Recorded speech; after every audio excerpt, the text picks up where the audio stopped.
My parents erased me from their lives over a dinner course, treating me like a bad investment they needed to cut loose. Standing on the porch with nothing but a deactivated phone and my grandfather's scuffed silver card, I felt powerless. Yet when the bank manager stared at the screen and stammered out $1.2 billion, the dynamic shifted instantly. My parents had not just evicted me from the family home. They had evicted the wrong person. My name is Emory Castillo, and I should have known that a dinner invitation for my parents was never just about sharing a meal. In the Caldwell household, calories were counted, words were weighed, and affection was conditional. I drove my sedan up the winding driveway of the estate in Charlotte, the gravel crunching beneath my tires, sounding like bones breaking. The house loomed against the darkening sky, a sprawling neoclassical monster that my father, Sterling Caldwell, liked to call his legacy. To me, it just looked like a very expensive prison. I was 33 years old. I was a senior risk management compliance officer at Marston Ridge Solutions. I had my own apartment, my own life, and a reputation for spotting cracks in corporate foundations before they turned into sinkholes. Yet, as I parked the car and walked toward those massive oak double doors, I felt like a child again. I felt small. I checked my watch. It was exactly 7 o'clock in the evening. Punctuality was not a virtue in this house. It was a requirement for survival. The maid let me in with a sympathetic nod. Taking my coat, the air inside was chilled to a precise 68 degrees, smelling of lemon polish and old money. I walked into the dining room. There was no food on the table. The long mahogany surface polished to a mirror shine was bare except for a crystal pitcher of water, 3 glasses, and a thick leather-bound folder sitting directly at my father's place setting. My mother, Diane Caldwell, was standing by the window, swirling a glass of Chardonnay. She did not turn when I entered. She was wearing a silk dress that likely cost more than my car. Her posture rigid, her hair coiffed into a helmet of blonde perfection. My father was seated at the head of the table, his fingers steepled together. He looked like a statue of a Roman senator if Roman senators wore Italian bespoke suits. "Sit down, Emory," my father said. His voice was smooth, devoid of warmth. I pulled out the heavy chair to his right. "Where is dinner?" I asked, though the sinking feeling in my gut told me the answer. "We can eat after we handle business," my mother said, finally turning around. Her eyes swept over my outfit, a simple blazer and slacks, and I saw the familiar flicker of disapproval. "We have a situation with the Meridian Group, a temporary cash flow issue." I looked at my father. "You called me here for work, Dad." "I work in compliance for FinTech. I do not handle real estate development. We need a signature," Sterling said, sliding the leather folder across the mahogany. It made a dry hissing sound. "We are closing a bridge loan tomorrow morning with a private equity firm. The bank requires an independent risk assessment verification from a certified officer. Since you hold the certification and you are family, it makes the most sense." I hesitated. My internal alarm bells were already ringing deafeningly loud. Conflict of interest was the first phrase that popped into my head. But my father's gaze was heavy. Pressing down on me, I opened the folder. It was a standard risk disclosure packet for a loan of $45 million. I began to read. My eyes scanned the lines, trained by years of looking for discrepancies. At first, it looked standard, but then I turned to page 12. The collateral valuation for the new waterfront project. I stopped. I reread the line. "Dad, this valuation," I said, keeping my voice steady. "It lists the Meridian Harbor property at $80 million, based on projected occupancy of 90%. Sterling took a sip of water. "That is correct. But the foundation hasn't even been poured yet," I said. "And the anchor tenant pulled out 3 months ago. I read about it in the business journal. Without the anchor tenant, the pre-lease occupancy is barely 20%. This valuation is based on a fantasy." "It is based on potential," my mother interjected, walking over to stand behind my father's chair. Her hand rested on his shoulder, a united front. "Don't be pedantic, Emory. I flipped to the cash flow statements. Here you have listed rental income from the Parkside units as active revenue. Dad, Parkside is being renovated. It is empty. You cannot list projected future income as current liquid assets. That is falsifying collateral. I looked up at him. The silence in the room was thick enough to choke on. My father did not blink. The lenders understand the nuance. Emory, he said, his voice dropping an octave. This loan is just to bridge us for 6 months until the new investors come in. It is a formality. We just need a certified risk officer to sign off on the methodology. You want me to sign a document stating that I have reviewed these numbers and found them accurate? I said, my voice rising slightly. If I sign this and the loan defaults, I am liable. This isn't just a formatting error. This is fraud. You are inflating assets by at least 200% to secure a loan you cannot service. Sterling's face hardened. He leaned forward. We are not asking for a lecture. We are asking for loyalty. The company is facing a liquidity crunch. If we do not get this $45 million by Friday, the ripple effect will trigger clauses in our other debts. We could lose the estate. We could lose everything. So, you want me to commit a felony to save the house? I asked incredulous. My mother slammed her wine glass down on the sideboard. The sound cracked through the room like a gunshot. Stop being so dramatic, she shouted, her composure cracking. You always do this. You always have to be the righteous one. Do you have any idea how much we have sacrificed to build this name? To give you the education that got you that little job of yours? You are ungrateful. I closed the folder and pushed it back toward my father. I am not signing it. Sterling looked at the folder, then at me. His eyes were cold. Dead things. Emory, I'm going to ask you one more time. Pick up the pen. I stood up. My legs felt shaky, but I locked my knees. No, I will not shield you on this. I worked too hard for my license. I am not going to jail so you can pretend to be solvent for another 6 months. My father stood up, too. He was a tall man, imposing, used to terrified subordinates, scrambling to obey him. But I wasn't a subordinate. I was his daughter, or I thought I was.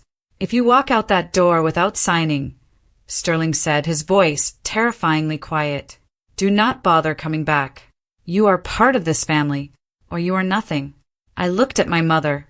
She was glaring at me with pure venom. Think about your reputation. Emory. She hissed. Who do you think you are? You are a Castillo because we allow you to be. Without us, you are just a mid-level clerk in a cheap suit. The insult stung, but the clarity hurt more. They did not see me. They never had. I was just an insurance policy they had raised from birth. A rubber stamp they had been waiting 33 years to use. Then I am nothing, I said. I turned and walked toward the archway. I expected them to yell, to scream, to chase after me.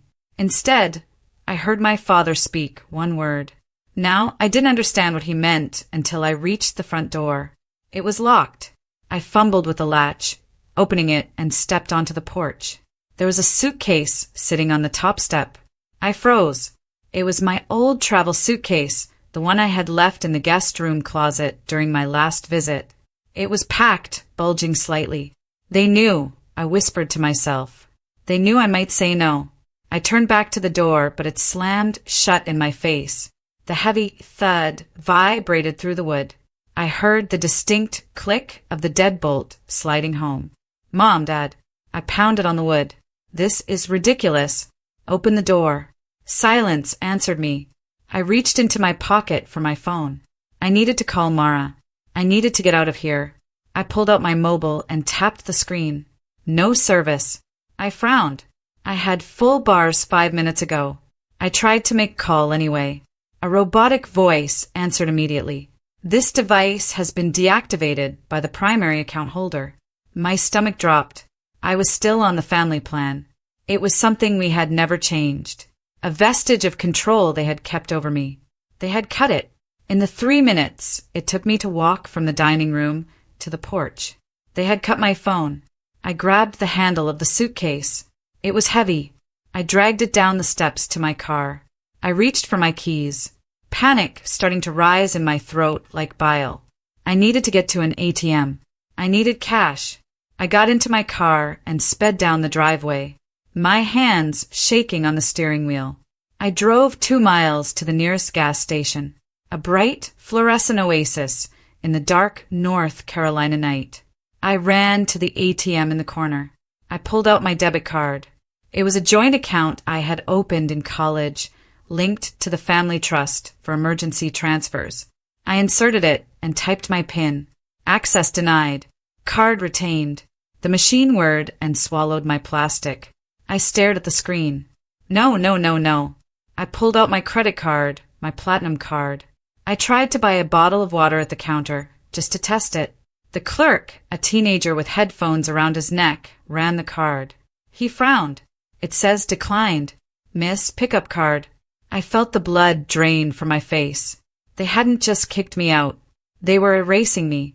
Every financial tether I had was somehow linked to their influence, their signatures, or their banking connections.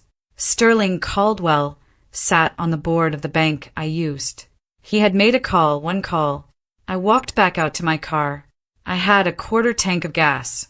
I had a suitcase full of clothes I hadn't packed. I had a dead phone, and I had the clothes on my back. I drove back to the main road, pulling over onto the shoulder because I couldn't see through the tears blurring my vision.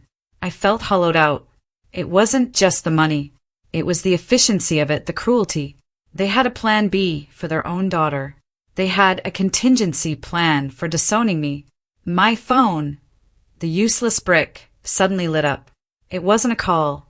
It was a local notification from the calendar app, synced via the car's Bluetooth, which was still grabbing a faint Wi-Fi signal from a nearby coffee shop. A voicemail had come through on my Workline app, which bypassed the carrier service. I pressed the button on my dashboard. My mother's voice filled the car. It must have been recorded seconds after I walked out the door. Emory, you have made a grave mistake. You think you can walk away. You think you have a career. No one hires a daughter who betrays her parents. No one hires a liability. By tomorrow morning, everyone in Charlotte will know exactly how unstable you are. The message ended. I sat there in the silence of the roadside. The darkness felt absolute. I was 33 and I had been deleted. Then a second notification chimed. A priority alert from my work email. I leaned forward, squinting at the dashboard screen. Center HR Director Marston Ridge Solutions. Subject urgent. Mandatory meeting. Time 8 o'clock in the morning. Body. Ms. Castillo. Your presence is required for an emergency disciplinary hearing regarding a conflict of interest complaint filed this evening. Please bring your company identification and laptop. I stared at the glowing letters. They moved fast. My father hadn't just kicked me out. He had launched a preemptive strike to discredit me before I could report the fraudulent loan.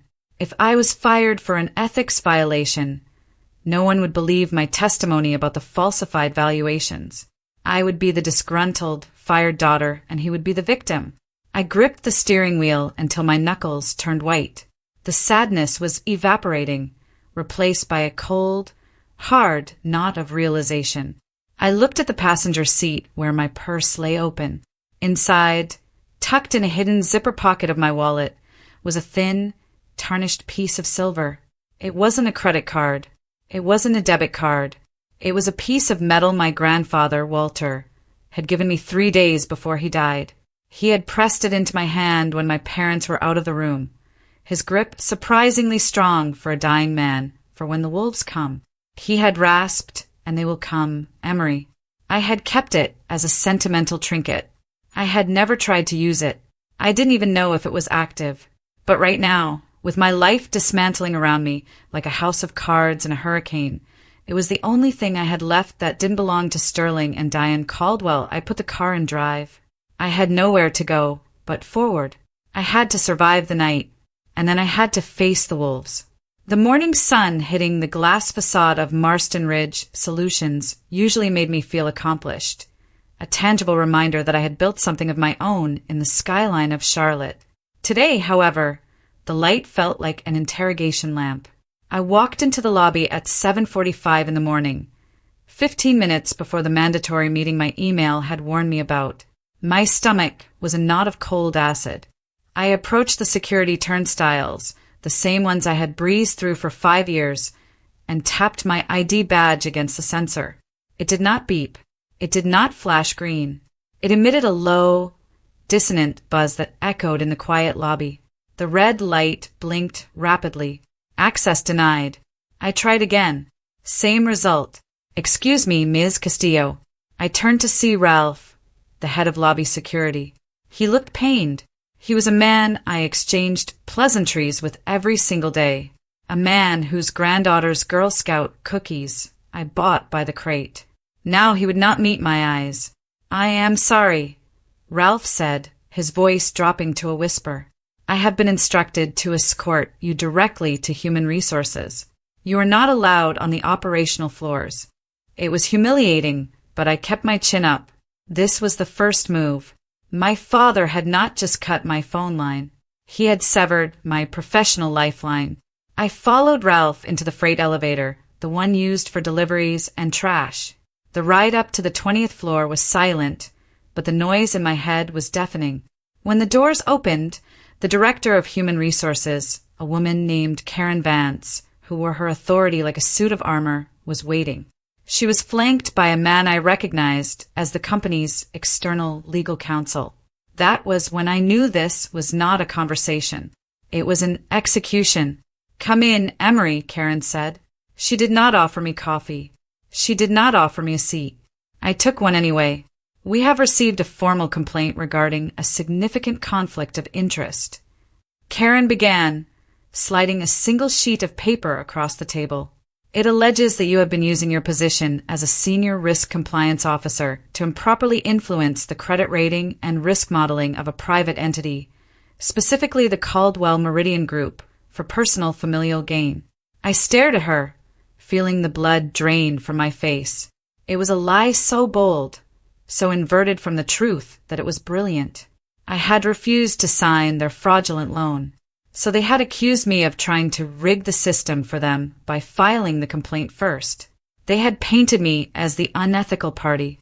If I tried to blow the whistle now, it would look like a vindictive counter-accusation from a disgraced employee. My parents filed this, didn't they? I asked, my voice steady despite the shaking in my hands. We cannot disclose the source of the inquiry at this stage. The lawyer cut in, his voice dry and flat. However, given the nature of the allegations and the sensitive financial data you have access to, Marston Ridge has zero tolerance for nepotism or data manipulation. I have not manipulated anything, I said, leaning forward. In fact, the opposite is true. I refused to validate a fraudulent valuation for them last night. This is retaliation. You have to let me show you. The Karen held up a hand. The investigation is already underway, Emory. But until it is concluded, we must follow protocol. You are placed on immediate administrative leave without pay. We have already secured your laptop and your company phone. Your access to the servers has been revoked. She paused, then delivered the final blow. Given the severity of the breach, we also have to notify the Regional Ethics Board. Your compliance certification is suspended pending the audit. I sat back, the air leaving my lungs. They had not just fired me, they had nuked my career. Without that certification, I could not work in fintech, banking, or risk management anywhere in the country. My father knew exactly where to hit. He knew that without my job, I was defenseless. I stood up. I did not want them to see me cry. I will clear my name, I said. And when I do, I expect an apology. Karen did not look up from her file. Please leave your badge on the table. Ralph will escort you out. 10 minutes later, I was standing on the sidewalk. I had no box of personal belongings. They had not let me back to my desk to get my photos or my plants. I had my purse, my coat, and a crushing sense of vertigo. The city moved around me, busy and indifferent. While I stood frozen, I walked 3 miles to Mara Benton's apartment. Mara was my best friend from law school, a public defender who fought tooth and nail for people who had nothing. She was the only person in my life who knew the Caldwells were vultures, not saints. When she opened the door, she took one look at my face and pulled me into a hug that threatened to crack my ribs. She didn't ask questions. She just pulled me inside, sat me on her thrift store velvet sofa, and handed me a mug of black coffee. I told her everything. The dinner, the loan, the lockout, the HR ambush. "They are thorough," Mara said, pacing her small living room. Her floorboards creaked under her boots. "Sterling and Diane do not leave loose ends. They are trying to starve you out. If you have no income and no credibility, you can't hire a lawyer to fight them, and you certainly can't stop the loan." I checked my banking app on Mara's Wi-Fi. My personal savings account, the one I had built slowly over 5 years, had $6,000 in it. My checking account was overdrawn because of an autopay for my rent that had hit this morning.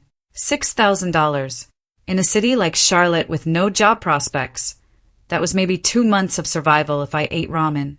But with legal fees, it was nothing. It was less than nothing.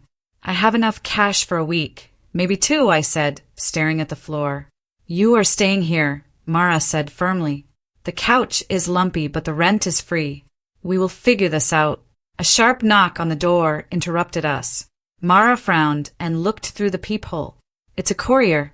She opened the door, and a young man in a bike helmet shoved a thick envelope into her hands. "Sign here," he grunted. Mara signed and ripped the envelope open. She scanned the document, her eyebrows knitting together. "What is it?" I asked. "A cease and desist," Mara said, tossing the papers onto the coffee table. "From your father's legal team. They are formally warning you that any disclosure of privileged family discussions or proprietary business information regarding Caldwell Meridian will result in a defamation lawsuit seeking damages in the millions." I picked up the paper. The language was aggressive. It was designed to terrify. Any attempt to interfere with ongoing commercial transactions will be met with immediate litigation. "They are scared," I whispered. Mara looked at me. "What?" "They are terrified," I said, looking up. "If they were secure, they would just ignore me. They wouldn't send a legal threat to a friend's house less than 24 hours after kicking me out. They are desperate for this loan." Mara, more desperate than I thought. My phone buzzed. It was a text message on Signal. I had managed to log in on my personal device using Mara's internet. The message was from a contact I had cultivated years ago, a junior underwriter named Trent who worked at a rival firm. I had messaged him from the bathroom at Marston Ridge before they took my badge, asking if he heard anything about my family's firm. "Read this carefully," the text said, "then delete it. The word on the street is that Caldwell Meridian is underwater. They have a shadow debt with a private lender in Chicago that is coming due next week. If they don't pay, they lose the controlling stake in the company. That is why they need the bridge loan. They are robbing Peter to pay Paul. But Paul is holding a gun." I let the phone drop to my lap. It made sense now. The inflated valuation, the rush, the sheer panic in my mother's eyes. They were not just protecting their reputation. They were fighting for their lives, and they were willing to sacrifice me to stay afloat. I felt a sudden wave of exhaustion. It was only 2 o'clock in the afternoon, but I felt like I had lived a decade since sunrise. I curled up on Mara's sofa, pulling my coat over me like a blanket. "Rest," Mara said softly, grabbing her briefcase. "I have court in an hour. We will strategize tonight. Don't answer the door for anyone." I drifted into a fitful sleep. I dreamed of my grandfather, Walter. I dreamed of the day he taught me how to play chess. "Look at the board, Emory," he had said. "When you think you have lost, that is when you are most dangerous, because you have nothing left to lose." I woke up with a start. The apartment was dark. Mara wasn't back yet. The street lights outside cast long, jagged shadows across the room. I sat up, my heart pounding. The feeling of helplessness was suffocating. I needed to do something. I couldn't just wait for them to sue me or starve me. I looked at the suitcase sitting in the corner, the one my father had thrown out the door. I hadn't even opened it yet. I dragged it over to the sofa and unzipped it. Inside, it was a chaotic mess of clothes I had left at their house over the years. An old sweater, a pair of running shoes, and at the bottom, tucked into the side pocket, was a leather-bound notebook. I pulled it out. It was Grandpa Walter's old journal. He had left it to me along with the trinket before he passed. I had never really read it. Too painful to see his handwriting. I opened it now. The pages were filled with numbers, sketches of buildings, and philosophical musings. But on the very last page, written in shaky ink, was a single line. When you are cornered, do not beg. Check the truth. Check the truth. I reached into the pocket of my blazer, the one I was still wearing from the morning. My fingers brushed against the cold metal of the silver card. I pulled it out and held it under the lamp. It was heavy, heavier than any credit card I had ever held. It was sterling silver, tarnished with age. On the front, there were no numbers, no expiration date, no Visa or MasterCard logo. Just a simple engraving of a mountain peak and the name Summit Heritage Trust. Below that, a name Walter H. Caldwell, and below that, a series of 10 digits embossed into the metal. I had always assumed it was a commemorative piece, a paperweight, a vanity item rich men get to stroke their egos. But my grandfather was not a vain man. He was a practical man. He did not leave useless things behind. I turned the card over. On the back, there was a magnetic strip thicker than usual and a signature panel that was blank. I thought about the shadow debt. I thought about the fraud. I thought about my parents' desperate need to silence me. They were playing a game of smoke and mirrors. Grandpa Walter had seen this coming. He had told me the wolves would come. I grabbed my phone and searched for Summit Heritage Trust. It was not a commercial bank. There were no branches on street corners. The search result yielded a single static landing page. Private wealth management by invitation, only established 1920. There was an address listed. It was a nondescript building in the financial district, tucked away between two skyscrapers. I looked at the card again. The tarnish seemed to glow in the dim light. This was not a keepsake. This was a key. My parents had stripped me of my job, my money, and my name. They thought they had broken my standing in the world. But they had forgotten who built the foundation they were standing on. I stood up, clutching the silver card so tightly it dug into my palm. I was done crying. I was done reacting. Tomorrow morning, I would walk into Summit Heritage Trust. I did not know what was in the account. Maybe it was empty. Maybe it was just a safety deposit box with his old watch. But I was going to find out. I was going to check the truth. The silver card sat on the chipped laminate of Mara's kitchen counter, looking completely out of place next to a half-empty box of cereal and a stack of legal briefs. I stared at it while the coffee machine hissed and sputtered, trying to summon a memory that had been buried under years of corporate climbing and family trauma. For the last decade, I had treated this object like a trinket, a sentimental paperweight. I had kept it in the bottom of a jewelry box I rarely opened, assuming it was just a piece of nostalgia, a debt account, a club membership that had expired, or perhaps just a physical token of affection from the only man in the Caldwell line who hadn't looked at me and seen an asset to be leveraged. Walter Caldwell, my grandfather, while my father, Sterling, saw the world as a chessboard where every move had to yield a return on investment. Walter saw the world as a series of stories. He was a man who wore cardigans with frayed cuffs despite owning half the commercial real estate in 3 counties. He smelled of peppermint and old library books, a scent that used to be my only refuge when the air in my parents' house became too thin to breathe. I closed my eyes, leaning against the counter, and let the memory wash over me. It was 16 years ago. I was 17, sitting in his study, crying because my mother had just Ken-led my summer art program to force me into a preparatory internship for finance. Walter had walked in, not with platitudes, but with a ledger. He sat down across from me and opened the heavy book. "Stop crying, Emory," he had said, his voice growly but kind. "Tears rust the machinery. Look here." He pointed to a column of figures. "Do you know what this is? Numbers?" I had sniffled. "No," he corrected. "These are lies. This is a company pretending to be strong when it is weak." And this, he pointed to another column, is the truth. It is ugly. It is small, but it is real. He looked me in the eye, his blue gaze piercing through my teenage self-pity. Your father fears numbers because he thinks they control him. Your mother worships them because she thinks they define her.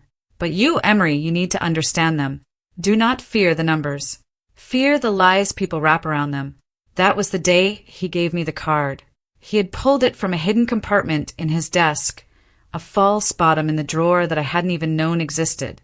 He slid it across the oak surface face down. Memorize this code, he had whispered, leaning in as if the walls had ears. 728419, I repeated it. 728419 again, he commanded. We did it until the sequence was burned into my hippocampus, deeper than my own social security number. What is it for? I had asked, turning the heavy silver rectangle over in my hands. It felt cold, dense, substantial. It is an escape hatch, Walter had said, his face suddenly serious, almost grim. Families like ours. We eat our young Emory. We do it politely with silver forks and linen napkins, but we consume them nonetheless. If the day ever comes when you are on the menu, if you are betrayed, if you are cornered, if they try to erase you, you take this to Summit Heritage Trust. I had laughed then, a nervous teenage laugh. You sound like a spy movie. Grandpa! I sound like a man who knows his son, he had replied sadly. 2 months later, he died of a sudden stroke. My parents mourned him with a lavish funeral that was more of a networking event than a farewell. They cried on cue for the cameras, and in the chaos of grief and college applications, I put the card away. I told myself Walter was just being dramatic in his old age. I told myself my parents were strict. Yes, but they weren't monsters. I opened my eyes in Mara's kitchen. I was 33 now, and I finally understood. He wasn't dramatic. He was prophetic. Mara walked into the kitchen, dressed in her court suit, her hair pulled back in a severe bun. She saw me staring at the card. You are actually going to go, aren't you? She asked, pouring herself a cup of coffee. I have to, I said, my voice raspy. I have $6,000 to my name. Mara, my career is torpedoed. My reputation is being shredded. This is the only thread I have left to pull. Mara picked up the card, weighing it in her hand. She frowned. Emory, listen to me as your lawyer, not just your friend. If this connects to an undisclosed inheritance and you access it, Sterling and Diane will go nuclear. They will argue that Walter was senile when he gave it to you. They will argue undue influence. They will tie you up in probate court until you are 80 years old. They are already going nuclear, I countered, taking the card back and slipping it into my pocket. It felt warm now, absorbing my body heat. They accused me of fraud yesterday. They kicked me out. They don't need a reason to destroy me anymore. They are doing it for sport. If there is $500 in this account, I will take it. If there is nothing but a letter telling me he loved me, I will take that too. I just need to know I am not crazy. Mara sighed, grabbing her briefcase. Just promise me you won't sign anything without showing it to me first. Banks like this, they play by different rules. I promise. I dropped Mara at the courthouse and drove my car toward the financial district. The gas light flickered on the dashboard, a glowing orange reminder of my precarious reality. I ignored it. Summit Heritage Trust was not located in one of the gleaming glass towers that dominated the Charlotte skyline. It was situated in a narrow 4-story building wedged between 2 skyscrapers, looking like a stubborn relic of a bygone era. The facade was gray stone, heavy and imposing, with iron bars over the ground floor windows that looked more like decorative art than security measures. There was no ATM outside, no hours of operation posted on the door, just a brass plaque polished to a mirror shine reading Summit Heritage Trust, Estate 1920. I parked 3 blocks away in a metered spot using the loose change I found in my cup holder. I checked my reflection in the rear view mirror. My blazer was wrinkled from being slept in on the sofa. My eyes were rimmed with red. I didn't look like a Caldwell. I looked like a woman who had just lost a fist fight with life. I walked the 3 blocks, the wind whipping through the concrete canyons of the city. As I approached the heavy double doors of the bank, a security guard in a dark suit stepped forward. He didn't have a weapon visible, but he moved with the precise coiled energy of ex-military. "Do you have an appointment, ma'am?" he asked, his eyes scanning me from my scuffed heels to my messy hair. "No," I said, keeping my chin high. "I am a client." He hesitated. My appearance screamed vagrant, but my voice screamed entitled. The contradiction seemed to confuse him enough to step aside. He pulled the door open. The silence hit me first. The interior of the bank was hushed like a cathedral or a mausoleum. The floors were marble, black and white checkered, echoing the click of my heels. The walls were pan-lead in dark walnut that absorbed the light. There were no teller lines, no ropes, no digital screens flashing interest rates. Just a vast open lobby with a few leather armchairs and a single long mahogany counter at the far end. The air smelled of beeswax and money, not the dirty smell of dollar bills, but the conceptual scent of wealth, quiet, assured, and ancient. I walked toward the counter. My heart was hammering against my ribs like a trapped bird. I felt like an intruder. I felt like a fraud. Every instinct I had screamed at me to turn around and run back to the safety of Mara's lumpy couch. Behind the counter stood a young man, probably in his late 20s. He was wearing a suit that cost more than my car. His hair was gelled back, and he was typing something on a sleek, flat keyboard. He looked up as I approached. His expression was polite, professional, and completely devoid of warmth. It was the customer service face, reserved for people who clearly had wandered into the wrong building. "Can I help you, miss?" he asked. His tone suggested he was about to give me directions to the nearest public restroom or the subway station. I didn't trust my voice. I was afraid it would crack. I was afraid I would start crying again. Instead, I reached into my pocket and pulled out the silver card. I placed it on the mahogany counter. It made a distinct heavy sound. Clack. "I am here to access my account," I said. The young man looked at the card. He blinked. Then he looked closer. His polite indifference evaporated instantly. He went very still. His hands froze over the keyboard. He looked up at me, and this time he really looked at me. His eyes widened slightly, shifting from the tarnished silver on the counter to my face, searching for a resemblance, searching for a reason why a woman in a wrinkled blazer was carrying a piece of metal that clearly terrified him. "Please wait one moment," he said. His voice was breathless. He didn't touch the card. It was as if he was afraid it would burn him. He picked up a phone beneath the counter, an old-fashioned handset with a cord. He dialed a single digit and whispered something I couldn't hear. I stood there, my hands gripping the edge of the counter to stop them from shaking. I expected security to come. I expected him to say the card was stolen, invalid, a fake. Instead, a heavy door to the left of the counter opened. A man walked out. He was older, perhaps 60, with silver hair and a tailored charcoal suit. He walked with a sense of urgency that seemed out of place in this tomb of calm. He looked at the teller, then at the card, and finally at me. "Ms. Castillo?" the older man asked. "Yes," I whispered. "I am Elliot Vaughn, the branch manager," he said. He didn't ask for ID. He didn't ask for verification. He just gestured toward the open door. "If you would please come with me, we should discuss this in private." The teller was staring at me with open-mouthed shock now. I picked up the silver card. It felt heavier than before. I walked around the counter, following Elliot Vaughn. As I stepped across the threshold into the hallway leading to the private offices, I felt a shift in the atmosphere. The air pressure seemed to drop. Elliot ushered me into a room at the end of the hall. It wasn't an office. It was a viewing room. There was a large mahogany table, 2 leather chairs, and a wall of secure deposit boxes behind a steel grate. "Please sit," he said. I sat. Elliot remained standing.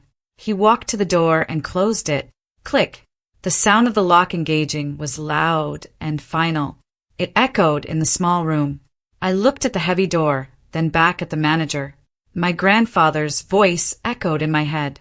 An escape hatch. This wasn't just a bank account. I realized with a jolt of adrenaline that made my vision sharpen that I had just walked into the center of a secret my family had been hiding for a very long time. And now that the door was locked, there was no turning back. The heavy door clicked shut, sealing out the hum of the lobby and the curious gaze of the young teller. The room was soundproof. The sudden silence pressed against my ears like water. Elliot Vaugh did not sit down immediately. He walked to the far wall, adjusted a thermostat that was already set to a perfect temperature, and then moved to the head of the mahogany table. He treated the silver card I had placed on the surface not like a piece of plastic, but like an unexploded ordnance. "Please, Ms. Castillo," he said, gesturing to the leather chair opposite him. His politeness was excessive, bordering on nervous deference. It was the kind of behavior one usually reserved for royalty or federal agents. I sat down. My hands were in my lap, gripping each other so tightly my knuckles were white. I was trying to stop them from trembling. I kept thinking about the overdraft notification on my phone, the $6,000 that had to last me the rest of my life, the threat of the lawsuit hanging over my head. Elliot put on a pair of thin cotton gloves before he picked up the silver card. He examined the back, then the front. "This account," he began, his voice measured, "has been dormant for a very long time. In my 20 years at Summit Heritage Trust, I have never seen a Tier 1 legacy card presented in person." "Tier 1, I asked, my voice barely a whisper. Elliot did not answer directly. He moved to a secure terminal built into the table. It wasn't a standard computer. It looked like a dedicated terminal air-gapped from the internet. "I need to perform a multi-factor identity verification," he said, his eyes fixed on the screen. "It is a protocol established by the Grantor. Strict adherence is required. Do you have a government-issued identification?" I nodded and pulled my driver's license from my purse. It felt flimsy and cheap in this room of wood and leather. I slid it across the table. Elliot took it, scanned it under a blue light, and typed in my information. "Verification 1 complete," he murmured. "Next, biometric confirmation." He opened a small brushed steel panel on the table surface to reveal a fingerprint scanner. It looked older, the glass slightly worn but clearly well-maintained. "Please place your right index finger on the sensor." I hesitated. I was 17 when my grandfather died. Had he really set this up back then? I extended my hand. My fingertip touched the cold glass. A red light swept across my skin, followed by a green beep. "Match confirmed," Elliot said. He seemed to relax slightly, but the tension in his shoulders remained. Finally, the access code. He turned a small keypad toward me. It was shielded, so he couldn't see what you typed.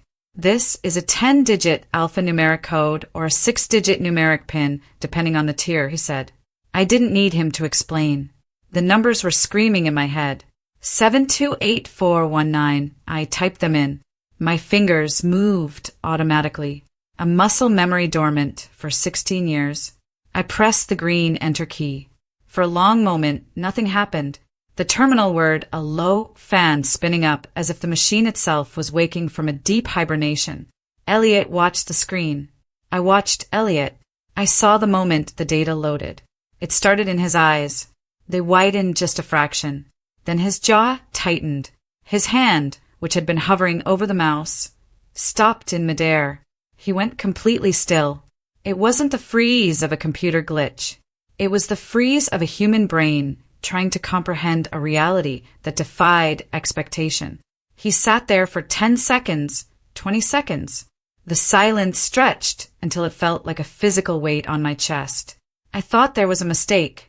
I thought he was about to tell me the account was closed, that my parents had drained it years ago, and that I was truly and utterly alone.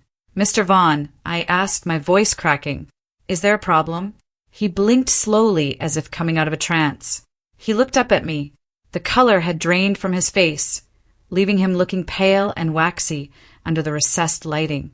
"No, Ms. Castillo," he said. His voice was faint. "There is no problem." He turned the monitor around. The screen was black with green text like an old DOS's prompt. There were lines of code, lists of assets, and at the bottom, a total value summary. I leaned forward. I squinted. I saw the number, but my brain refused to translate it into money. It just looked like a string of digits. 12000. I blinked.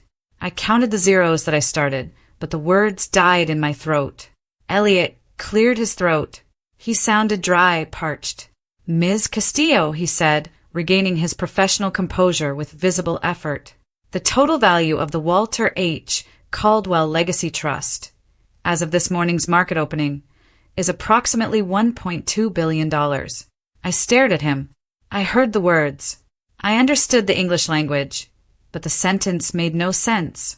1.2 million, I asked. I was bargaining. Million was a lot.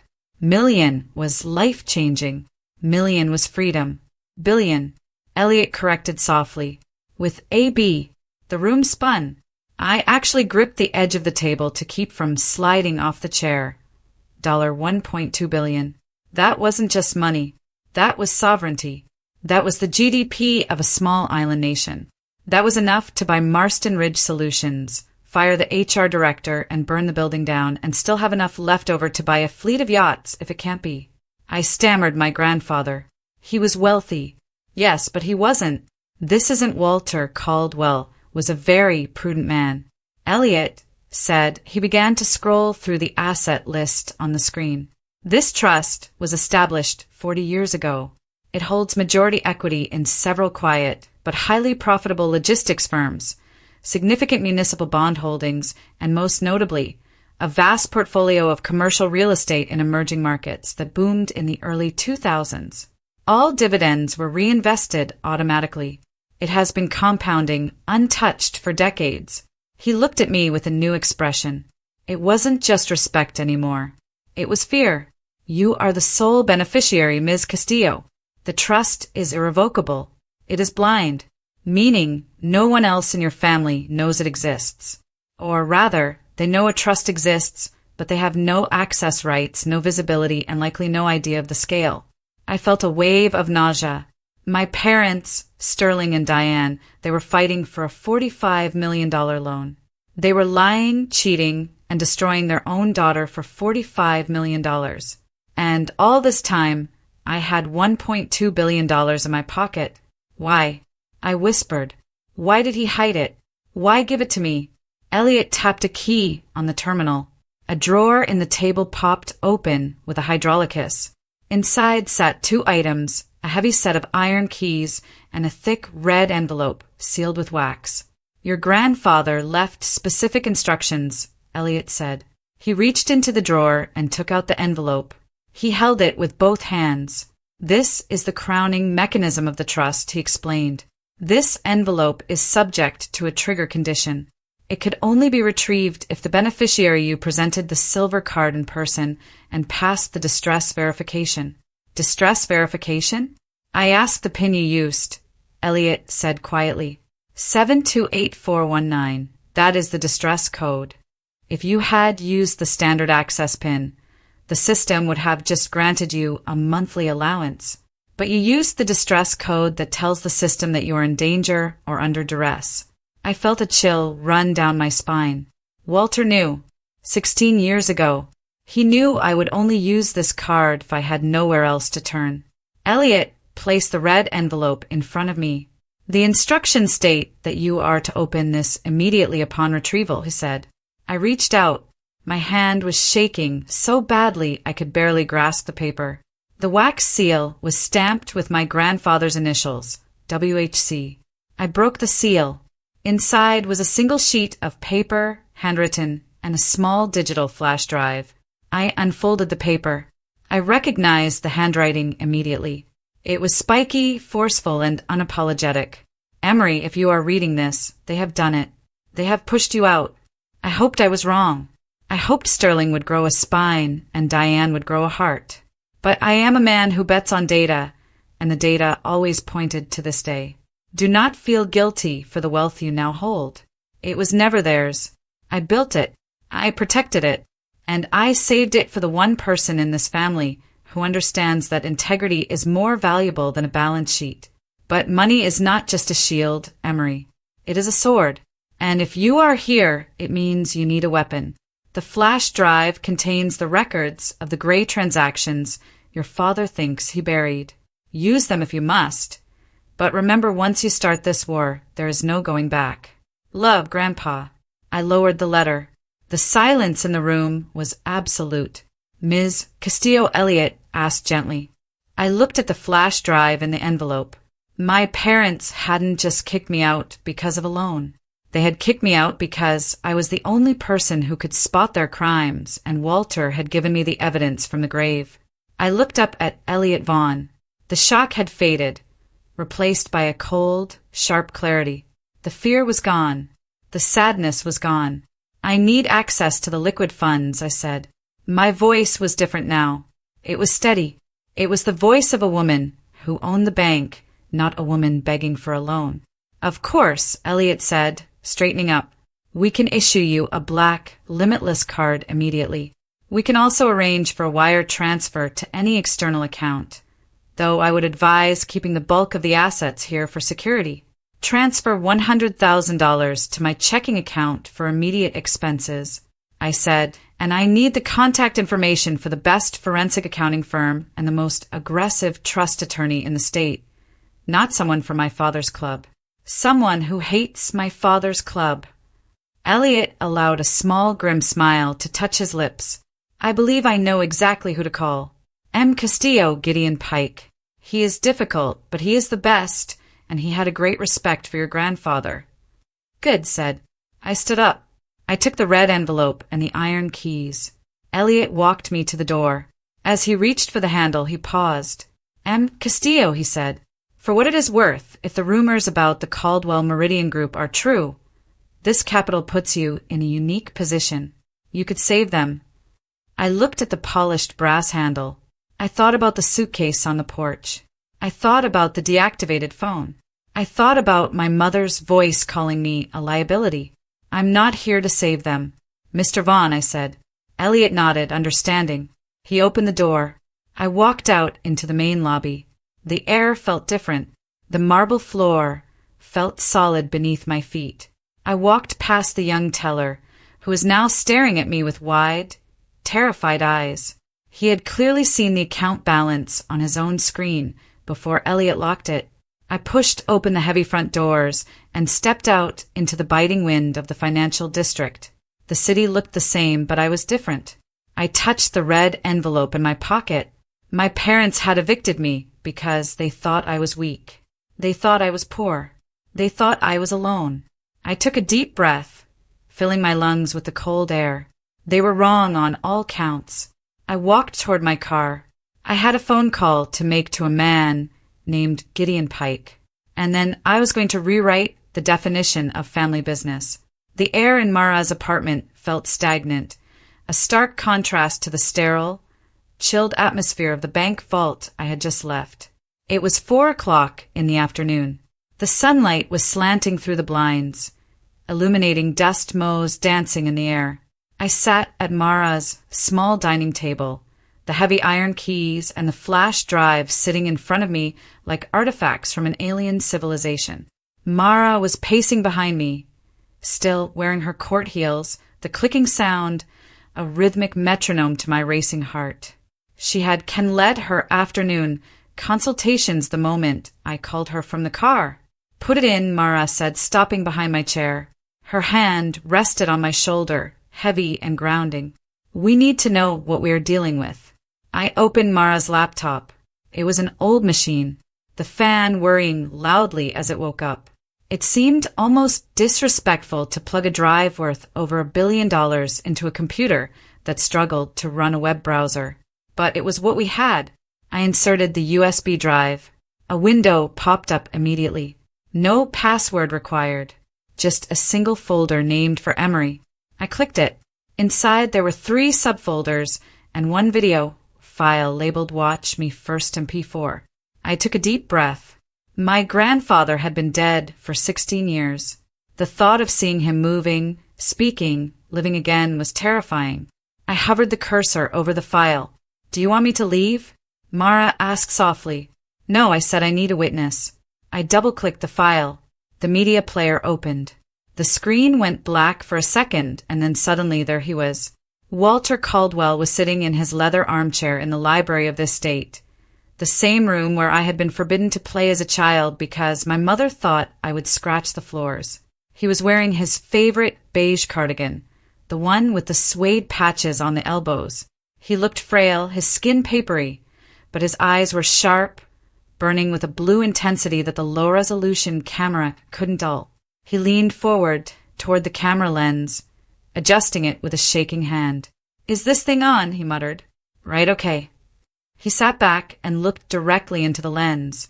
It felt like he was looking right through the screen across time, straight into my soul. "Hello, Emory," he began. His voice was raspy, the sound of it hitting me like a physical blow. Tears picnicked my eyes instantly. "If you are watching this, it means I'm gone," Walter continued. "And more importantly, it means you have found yourself in a position where you had to use the silver card. I prayed you never would. I prayed that Sterling and Diane would prove me wrong. But I am a man who deals in probabilities, not hopes. And the probability is that if you are watching this, they have cut you off." He paused, taking a sip of water from a glass on his side table. "I want you to listen to me very carefully, sweetheart. The money in the trust, it is a lot. It is enough to buy countries. It is enough to ruin you if you let it. But I did not leave it to you for revenge. I did not leave it to you so you could buy diamonds or fancy cars to flaunt in their faces." He leaned in closer, his expression hardening. "I left it to you so you would never ever have to beg them for love." I let out a sob, covering my mouth with my hand. Mara squeezed my shoulder tighter. "Your parents," Walter said, his voice dripping with a mixture of sadness and disdain, "are people who mistake net worth for self-worth. They are hollow, Emory. They have filled themselves with reputation and prestige because they have nothing else inside. And people like that they view children not as human beings, but as extensions of their own brand. As long as you reflect well on them, they will keep you. The moment you threaten that image, they will discard you." He sighed, a long rattling sound. "I knew you were different when you were 6 years old, and you returned a dollar bill you found on the sidewalk to the stranger who dropped it, while your father called you a fool. You have a moral compass that makes you dangerous to them. Now to the business," Walter said, his tone shifting to the steel trap businessman I remembered. "The trust is structured with a specific clause. I call it the leverage protection protocol. It is designed to be a shield, but if struck, it becomes a spear." I leaned closer to the screen.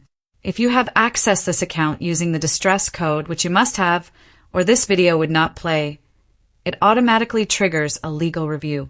I have retained a man named Gideon Pike. He was a junior associate when I knew him, but he has the instincts of a wolf. The trust pays his retainer in perpetuity.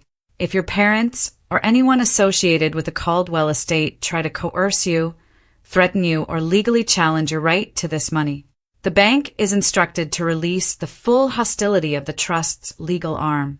You do not have to fight them. Emory, the trust fights them for you. Check the other folders," he said, pointing a finger at the camera. "Folder 1 contains the proof of what they did to me. Folder 2 contains the proof of what they are doing to the market. I kept quiet because I was dying and I wanted peace. But you have a life to live. Do not let them bury you with their lies. Be brave, my girl.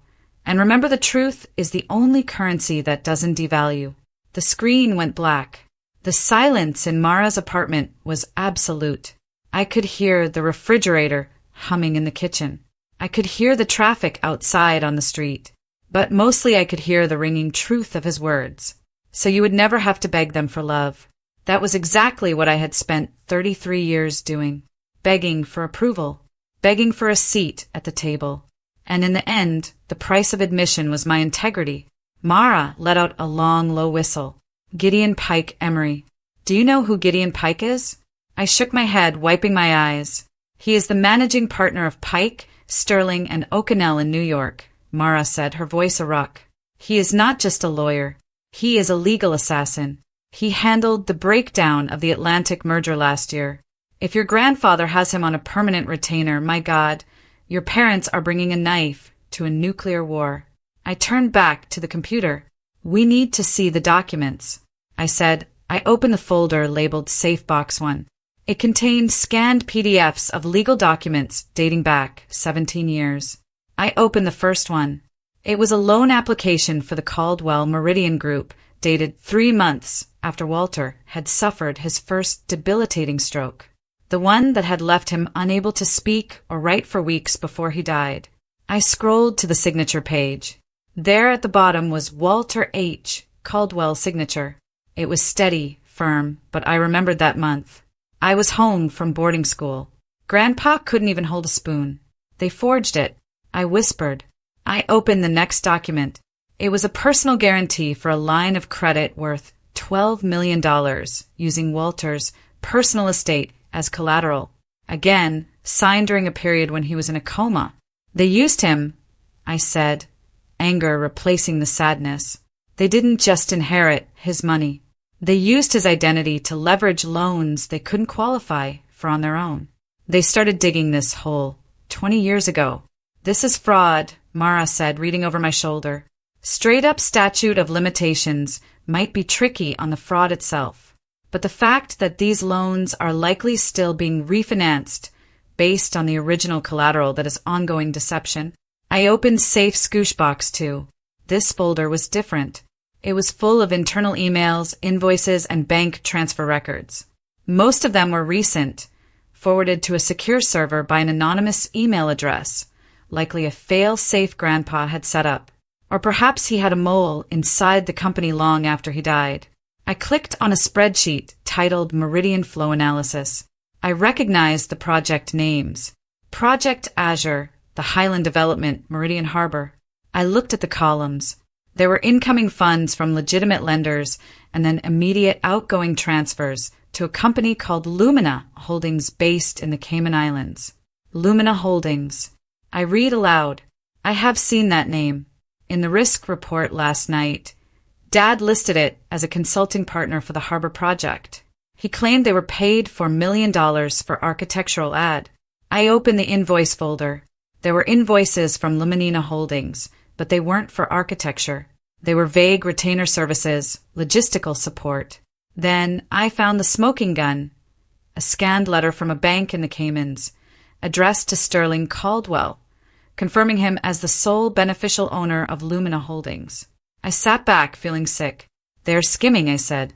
"They are borrowing money from banks to build buildings, paying themselves millions in fake consulting fees through the shell company, and then letting the projects fail or underperform." Mara grabbed the edge of the table. "That is embezzlement. That is money laundering, Emory. They aren't just bad at business. They are stripping the company for parts." I thought about the dinner last night. The desperation in my father's eyes, the cash flow crisis. They aren't in a crisis because the market is bad. I realize they are in a crisis because they got greedy. They siphoned too much out, and now the foundation is crumbling. They needed the $45 million bridge loan, not to save the company, but to cover the hole they dug before the auditors find it, and they needed me to sign it. If I had signed that risk assessment, I said, my voice cold, I would have been certifying that the money was going to the project. When the company inevitably collapsed, the investigators would have looked at my signature. I would have been the fall guy. Mara nodded slowly. "That is why they kicked you out. Not because you said no, but because you asked questions. You are a compliance officer. If you had stayed, you would have found this eventually. They had to discredit you. They had to turn you into a disgruntled, unstable daughter so that if you ever did find this, no one would believe you." I looked at the screen at the face of my grandfather frozen in the thumbnail of the video. He had known he had watched his own son turn into a monster, and he had been powerless to stop it from his deathbed. So he had built a weapon and buried it, waiting for me to dig it up. My phone, which was still connected to Mara's Wi-Fi, buzzed. It was an email notification. My personal email from Diane Caldwell. My personal email from Diane Caldwell. Subject, let's be reasonable. I didn't open it. I didn't have to. I knew what it would say. The stick hadn't worked. I hadn't come crawling back, begging for forgiveness this morning. So now they would try the carrot. They would offer me a small allowance, maybe a condo, if I just kept my mouth shut and signed a non-disclosure agreement. Emory, Mara said, her voice serious, you have $1.2 billion. You could disappear. You could move to Paris. You could buy an island and never think about these people again. You don't have to fight this. I looked at the silver card lying on the table. I thought about the humiliation in the lobby of Marston Ridge. I thought about the look on the security guard's face when he wouldn't let me in. I thought about my mother telling me I was a bad investment. If I run, I said, they win. They keep doing this. They keep hurting people. They keep using Grandpa's name to steal. I closed the laptop. The click was loud in the quiet apartment. I am not going to Paris. Mara. I picked up the flash drive and squeezed it in my fist. I am going to hire Gideon Pike. I am going to build a fortress of compliance, so perfect that when I eventually testify against them, not a single word I say can be questioned. But you're broke, Mara reminded me technically until the funds clear. I smiled. It was a grim, sharp smile. I didn't feel broke. I have $1.2 billion and the truth. I said, I'm going to follow the law, Mara. I am going to follow it so aggressively that it strangles them. I stood up and grabbed my coat. Where are you going? Mara asked. I need to buy a suit. I said, a real suit. And then I am going to introduce myself to Mr. Pike. My parents wanted a war. They just declared it on the wrong generation. The office of Gideon Pike was located on the 44th floor of a steel spire in Manhattan. But I was meeting him in a satellite office in Charlotte that felt more like a bunker than a law firm. The walls were lined with books that looked red, not decorative, and the view of the city was obscured by heavy, soundproofing drapes. Gideon himself was a man who looked like he had been carved out of granite and dressed in Italian wool. He was 70 years old, with eyes that had seen every variation of human greed imaginable. He sat across from me, reading the letter of engagement I had signed an hour ago. Beside him sat a forensic accountant named Sarah, a woman who spoke very little but missed nothing. Your grandfather was a good man, Gideon said, placing the pen on the table. He was also a paranoid man. It seems his paranoia was justified. He is not paranoid if they are actually out to get you. I said. I was dressed in a new suit, navy blue, tailored, authoritative. I felt different. The fear that had paralyzed me on the porch 2 nights ago was gone, replaced by a cold, calculating resolve. We have reviewed the initial files from the flash drive. Gideon continued, it is extensive. We are bringing in an independent forensic team to trace every instance where your name or Walter's name was used to secure capital in the last 10 years. But I need to know your objective. Emory, do you want to destroy them or do you want to survive them? I want to be clean, I said firmly. I want to sever every financial and legal tie to the Caldwell Meridian Group. I want my name removed from any document I did not sign. And if they go down, which they will, I want to be standing so far away that I don't even smell the smoke. Gideon nodded. A containment strategy. Smart. We will proceed with a silent defense. I have already contacted a crisis management firm on your behalf. They are not there to get you on magazine covers. They are there to monitor the wire. If your parents leak a story, we kill it before it prints. If they slander you, we sue for defamation before the tweet is even liked. He leaned forward. But you have to play your part. No lavish spending. No sudden lifestyle changes that scream lottery winner.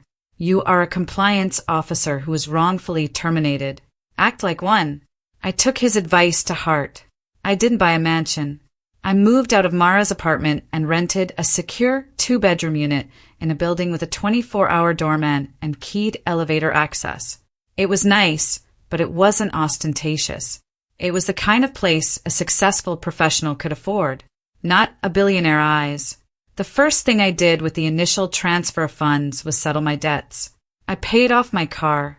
I paid off the credit card my parents had frozen, sending the check directly to the bank's headquarters to bypass any local interference. Then I handled Mara. I knew she would never accept a handout. Charity would break our friendship, so I hired her. I sat her down in her cramped kitchen the night before I moved out. I am retaining you as my personal legal counsel for day-to-day affairs. I told her, sliding a contract across the table. Gideon is handling the trust and the war with my parents. But I need someone I trust to handle my new business filings, my lease, and my personal liability. Mara looked at the contract. Her eyes widened at the retainer fee.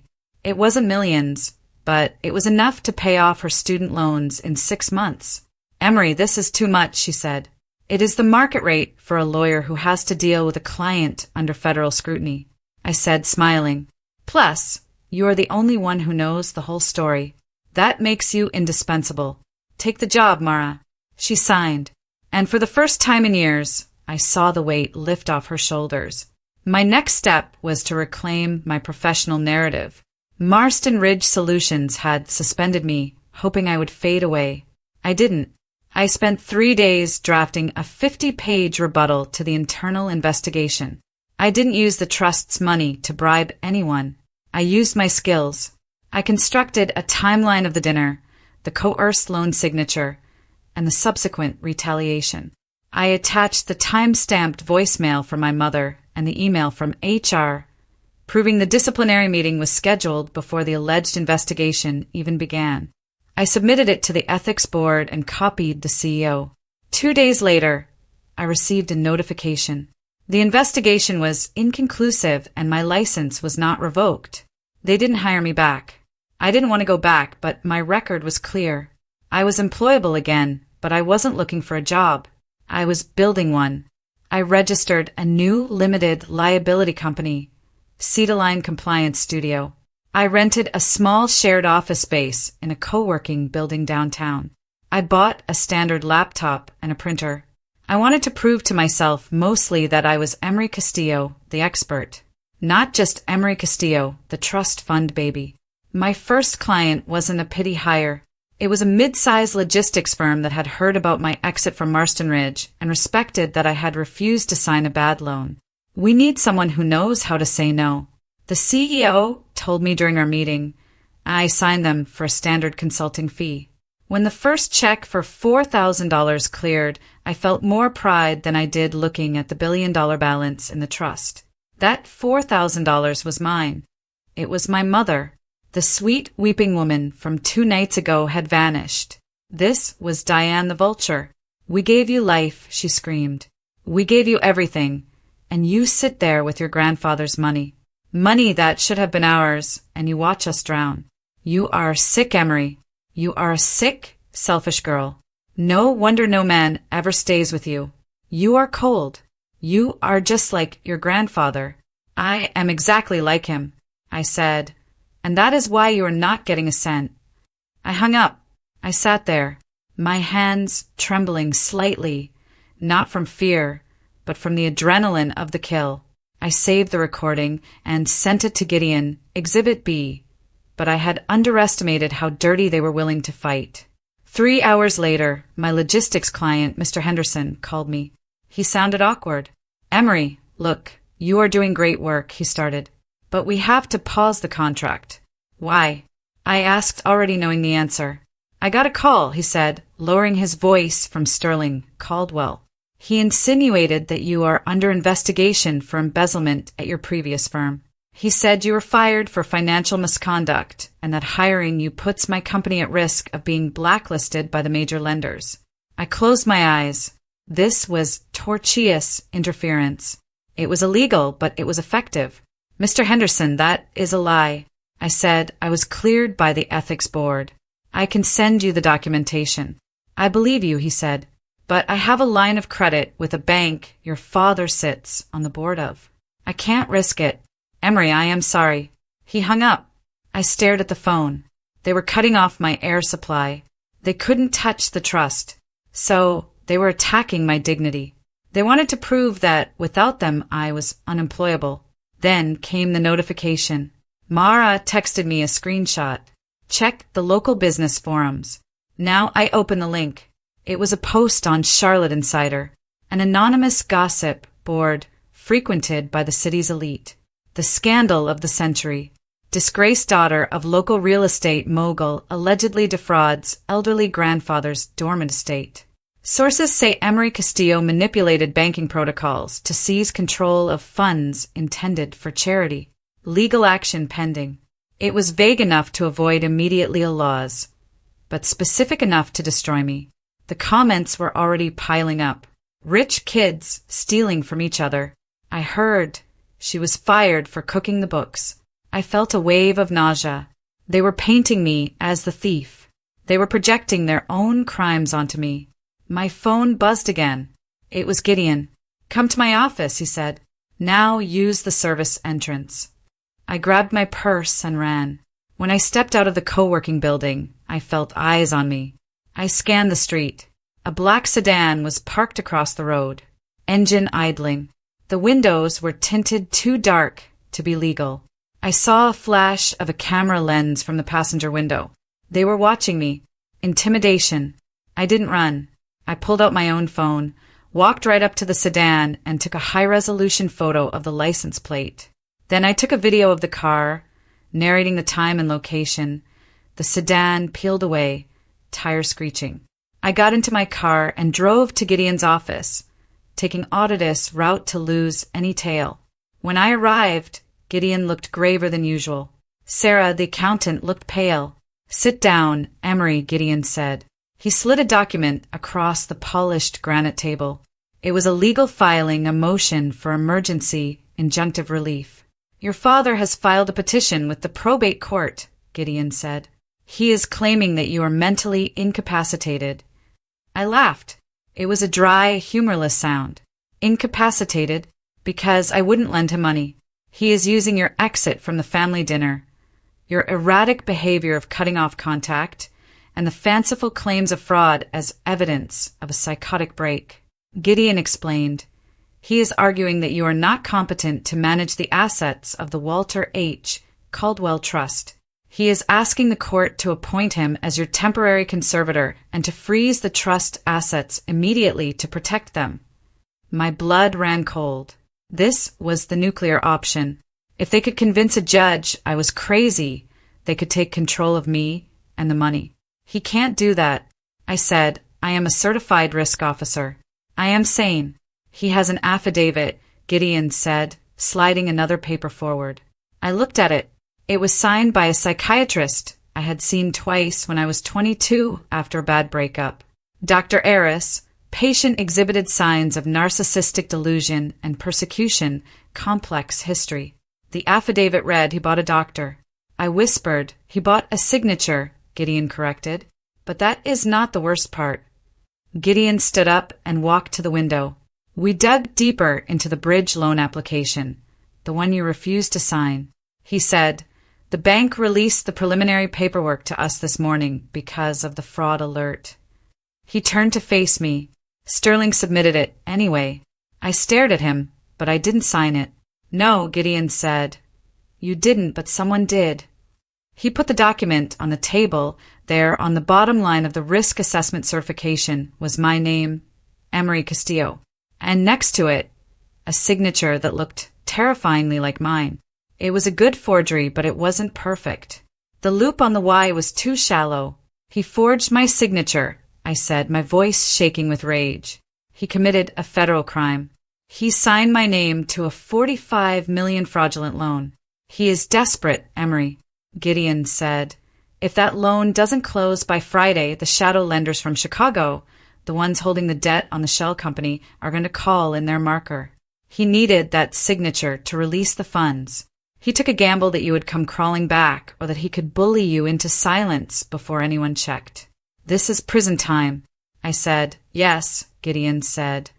"But only if we can prove it is a forgery before he freezes your assets." He pointed to the calendar. "He has requested an emergency ex parte hearing.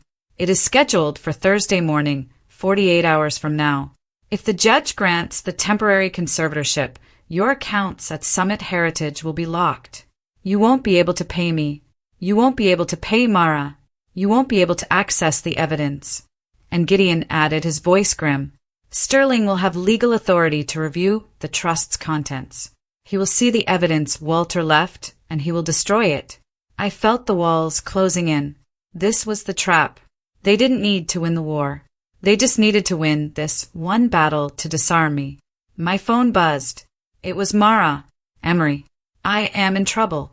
I called her immediately. Mara, what is happening? I am being audited, she said, her voice sounding small. The State Bar Association just served me a notice. Someone filed a complaint claiming I am aiding and abetting a client in financial fraud. They are threatening to suspend my license, pending investigation. My boss at the public defender's office just told me to go home. They were hitting everyone. They were burning my world to the ground. I gripped the phone. Mara, listen to me. Do not resign. Do not apologize. This is Sterling. He is terrified. I am scared. She whispered. I have student loans. I can't lose my license. You won't. I said, I promise you I'm going to fix this. I hung up and looked at Gideon. They came for my friend. I said. Gideon nodded. That is standard operating procedure for bullies. Isolate the victim. I stood up. I walked over to the document with a forged signature. I looked at it. It was the symbol of my father's arrogance. He thought I was just a prop in his life. He thought he could write my name and own my soul. I am not the victim. I said. I looked at Gideon. We're going to that hearing on Thursday, and we aren't just going to defend my sanity. We're going to counter-sue. We need to prove the forgery. Gideon said. We need the original document, not the scan. The ink analysis will prove the age of the signature and the pressure points, but the original is likely in your father's safe at the Meridian office. Or, I said, a memory flashing in my mind. It is with the bank officer who accepted it. Elliot Vaughn, Gideon said, catching on. No, I said, Elliot is at Summit Heritage. The bridge loan is with First Carolina Bank. My father's club friends. But I continued, my mind racing.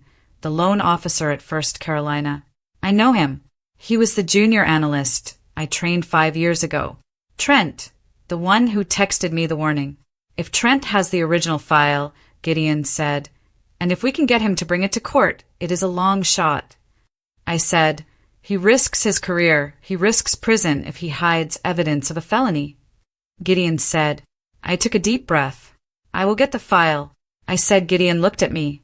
Emory, if you approach him and your father finds out, he will claim witness tampering. Let him claim it. I said. I am done playing defense. I gathered my things. Emory. Gideon warned. Be careful. A man who forges his daughter's signature is a man who has lost all moral boundaries. I walked to the door. He didn't lose them. Gideon. He never had them. I walked out into the hallway. The elevator dinged. I stepped inside and watched the doors close. My reflection in the metal was distorted, but I could see my eyes. They were hard. My mother wanted her daughter back. She was about to get her, but she wasn't going to like who showed up. I pulled out my phone and dialed Trent's number. It went to voicemail. Trent, it's Emory. I said, you know what? They made you accept. You know it is fake. Thursday morning. I am going to court to burn them down. You can be standing next to me as a witness, or you can be standing next to them as a co-conspirator. You have 1 hour to decide. I hung up. I walked out of the building. The black sedan was gone, but I knew they were still watching. Let them watch. I thought I wanted them to see this.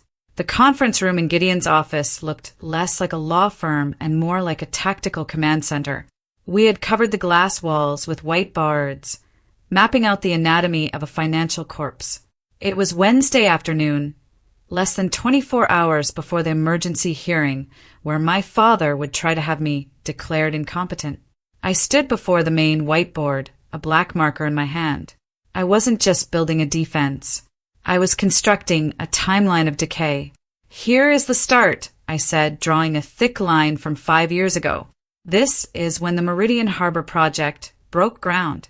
But when they said it broke ground, Sarah, the forensic accountant, adjusted her glasses. The initial draw from the construction loan was $12 million. And here I said, drawing a connecting line to a new box I had labeled Lumina Holdings, is where $8 million of that went.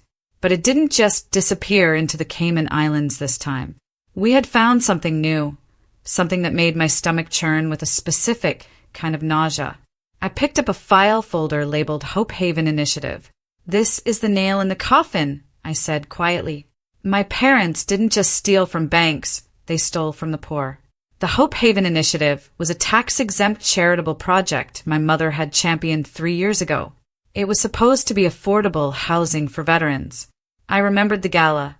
I remembered my mother weeping on stage about giving back to our heroes. I opened the file. The permits were for 40 units.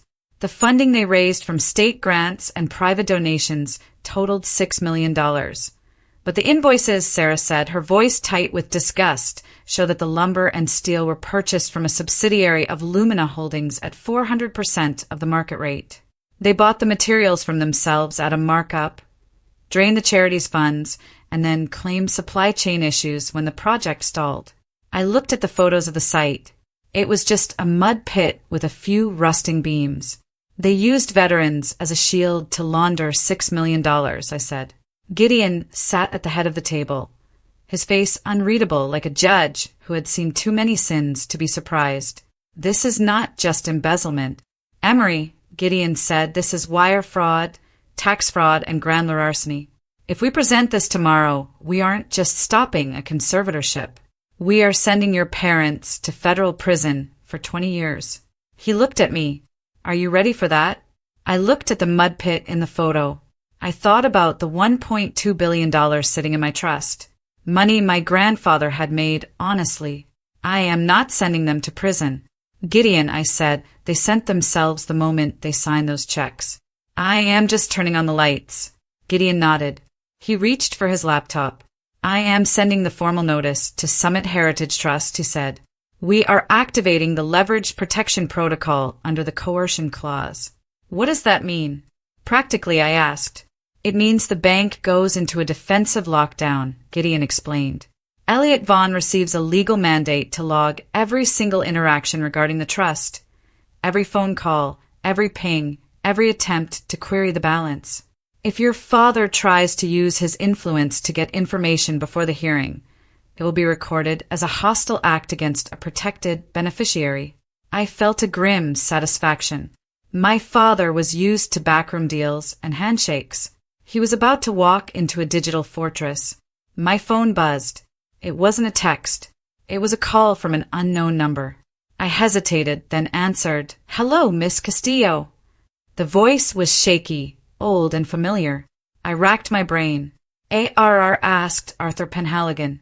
He had been the head of accounts payable at Caldwell Meridian for 30 years. He was a man who brought homemade donuts on Fridays. My father had fired him 2 years ago, claiming restructuring, but I always suspected Arthur knew too much. I heard about what is happening, Arthur whispered. It sounded like he was outside. I could hear traffic. I saw the post on the internet about them calling you a fraud. It is a lie, Arthur, I said gently. I know, he said. I know it is a lie because I saw the emails.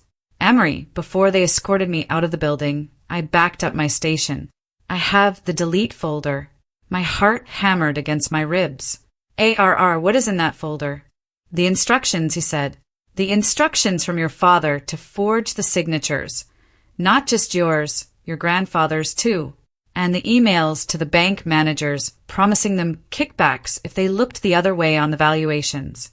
I looked at Gideon. He was watching me intently. ARR, I said, my voice steady. Where are you? I met him 40 minutes later in a small park on the outskirts of the city. He looked older, his coat threadbare. He handed me a small battered USB drive. I didn't do it for the money, he said, his eyes watery. I did it because your grandfather paid for my wife's cancer treatment when the insurance denied it. He was a good man. You are the only one left who is like him. I took the drive. Thank you, Arthur. You have no idea what this means. I drove back to the office with the drive burning a hole in my pocket. This was it. This was the smoking gun. It proved intent. It proved malice. When I plugged it into the forensic computer, Sarah gasped. Look at this, she said, pointing to an email from Sterling to his personal assistant, dated 3 days ago.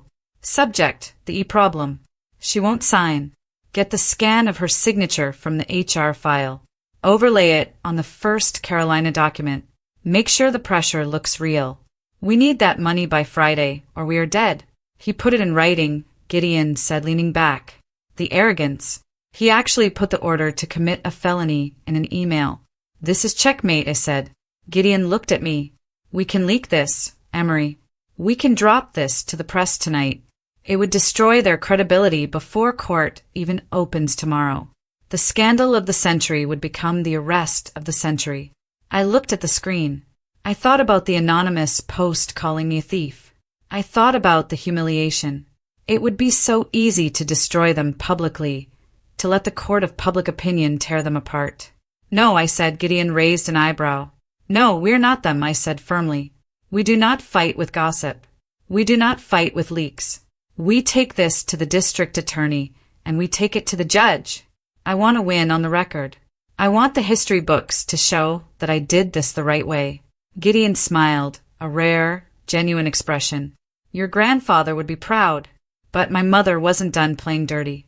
While we were preparing the exhibits for the hearing, Mara walked in. She looked furious. Don't look at your phone, she said. Why? I asked, immediately reaching for it. Emory, don't I open social media? I couldn't help it. It was everywhere. A video posted to Diane Caldwell's personal page. Shared thousands of times in the last hour. I clicked play. My mother was sitting in her sunroom wearing no makeup. Her hair slightly messy, a calculated look of distress. She was holding a handkerchief. I didn't want to do this. She sobbed to the camera. But I am a mother who has lost her child. Emory, if you are seeing this, please come home. We don't care about the money you took. We don't care about the mental illness. We just want you safe. You have cut us off. You have left your aging parents alone to deal with this crisis. How can you be so cruel? The caption read, for Emory, heartbroken mom. Mental health awareness. I watched it twice. It was a masterclass in gaslighting. She had taken the narrative of her own abuse and flipped it, painting herself as the victim of a mentally unstable, greedy daughter. The comments were brutal. What a monster. Imagine doing that to your own mom. Rich kids have no soul. I felt tears prick my eyes, not of sadness, but of frustration. The injustice of it was suffocating. She was using a mother's love, something she had never actually given me, as a weapon to assassinate my character. Don't engage, Gideon said softly. This is bait. She wants you to post an angry rant. She wants you to look unstable. I put the phone down. I am not going to post. I said, I am going to save this video. Why? Mara asked. Because, I said, my voice hardening. She just admitted on video that she believes I have mental illness. When we prove tomorrow that I am sane and that she knew about the fraud, this video becomes proof that she perjured herself to the public to cover a crime. She just handed us a defamation case worth millions. I stood up and walked to the window. The city lights were flickering on. Let her cry, I whispered. She is going to need the practice for when the handcuffs go on. The office phone on Gideon's desk rang. It was a sharp, jarring sound in the quiet room. It was 7 o'clock in the evening. Gideon answered. Pike! He listened for a moment, his eyes narrowing. Then he looked at me.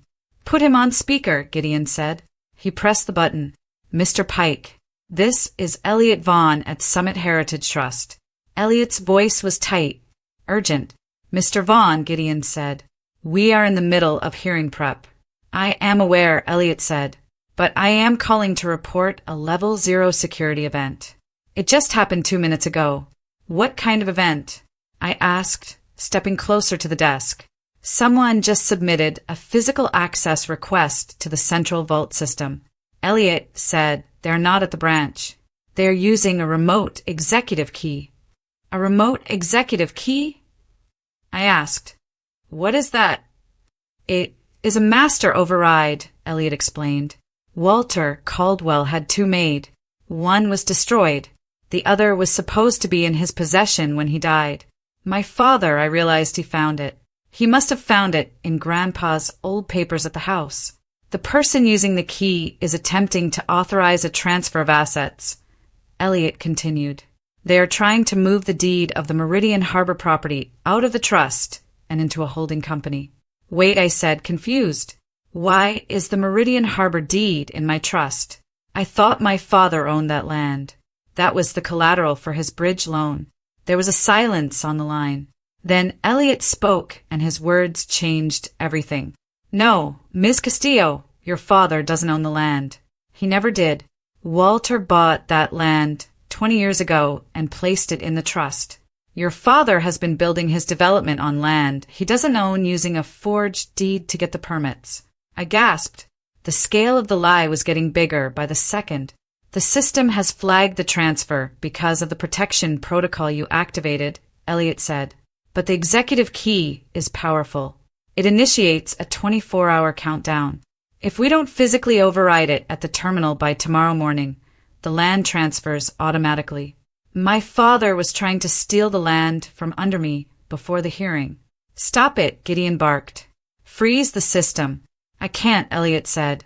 The only way to stop an executive key countdown is for the primary beneficiary, Ms. Castillo, to be physically present at the bank to assert dominance over the account.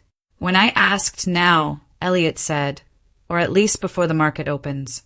If that land transfers, your father will have the collateral he needs to close his bridge loan, and he will have the cash to fight you for the next 10 years.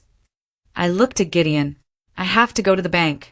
I said, It's a trap, Mara said immediately. Emory, think about it. It's night. The bank is in the financial district, which is empty. If Sterling knows you have to go there, he might be waiting. I finished her sentence. Gideon stood up, buttoning his suit jacket. Then he won't be waiting for just you. Gideon said he picked up his briefcase. Mara, call the private security detail we have on standby. Gideon ordered. Emory is going to the bank, but she is entering that building with a phalanx of guards. I grabbed the USB drive. Let's go. I said. We left the office, moving fast. The night air was cold. As I got into the armored car Gideon had summoned, I checked my phone one last time. My mother's video was still playing on a loop. We just want you safe. I looked out the window at the dark streets of Charlotte. I am coming for the truth, Mother, I thought. And safety is no longer the priority. Victory is. The armored car ride to Summit Heritage Trust felt less like a commute and more like a deployment into a war zone. The city of Charlotte Stra in a blur of neon and rain. But inside the heavy vehicle, the silence was absolute. Gideon sat across from me, his face illuminated by the blue light of his tablet, reviewing the extraction protocols. Beside him, one of the private security guards checked his earpiece. We pulled up to the curb of the financial district. The street was largely deserted at 8 o'clock at night, save for a few cleaning crews in the adjacent towers, but Summit Heritage Trust was awake. The lights in the lobby were dimmed to a low amber glow, but I could see movement inside. Stay close to me, Gideon said as the heavy door unlatched. We go straight to Van's office. We do not stop. We moved as a unit toward the entrance. The security guard at the door recognized me this time, or perhaps he recognized the grim determination on my face and opened the iron-grated doors immediately. Elliot Vaughn was waiting for us in the center of the lobby. He looked rattled. His usually immaculate suit was rumpled. His tie loosened at the collar. He was holding a tablet with both hands, his knuckles white. "M. Castillo," he said, his voice echoing in the cavernous marble space. "Thank God you are here. What is the status?" Gideon asked, stepping forward. Elliot turned the tablet toward us. "The system is in a deadlock," he explained, walking us briskly toward the main counter. At 7:45, we received a digital transmission from a secure server. It was an executive override command. It utilized a cryptographic key that matches the one issued to Walter Caldwell 30 years ago. "My father found the key," I said, feeling a surge of anger. "He went through Grandpa's things." "He didn't just find the key," Elliot said, stopping at the counter. "He is using it to attach a file to the trust record." Look, I looked at the screen. A document was queued in the system, flashing red. It was a petition for an emergency asset freeze and temporary conservatorship. It was the document Gideon had warned me about, the one they were supposed to present in court tomorrow morning. But here it was, digitally signed and uploaded directly into the bank's mainframe using my grandfather's stolen authority key. He is trying to trick the algorithm, Gideon said, his voice low and dangerous.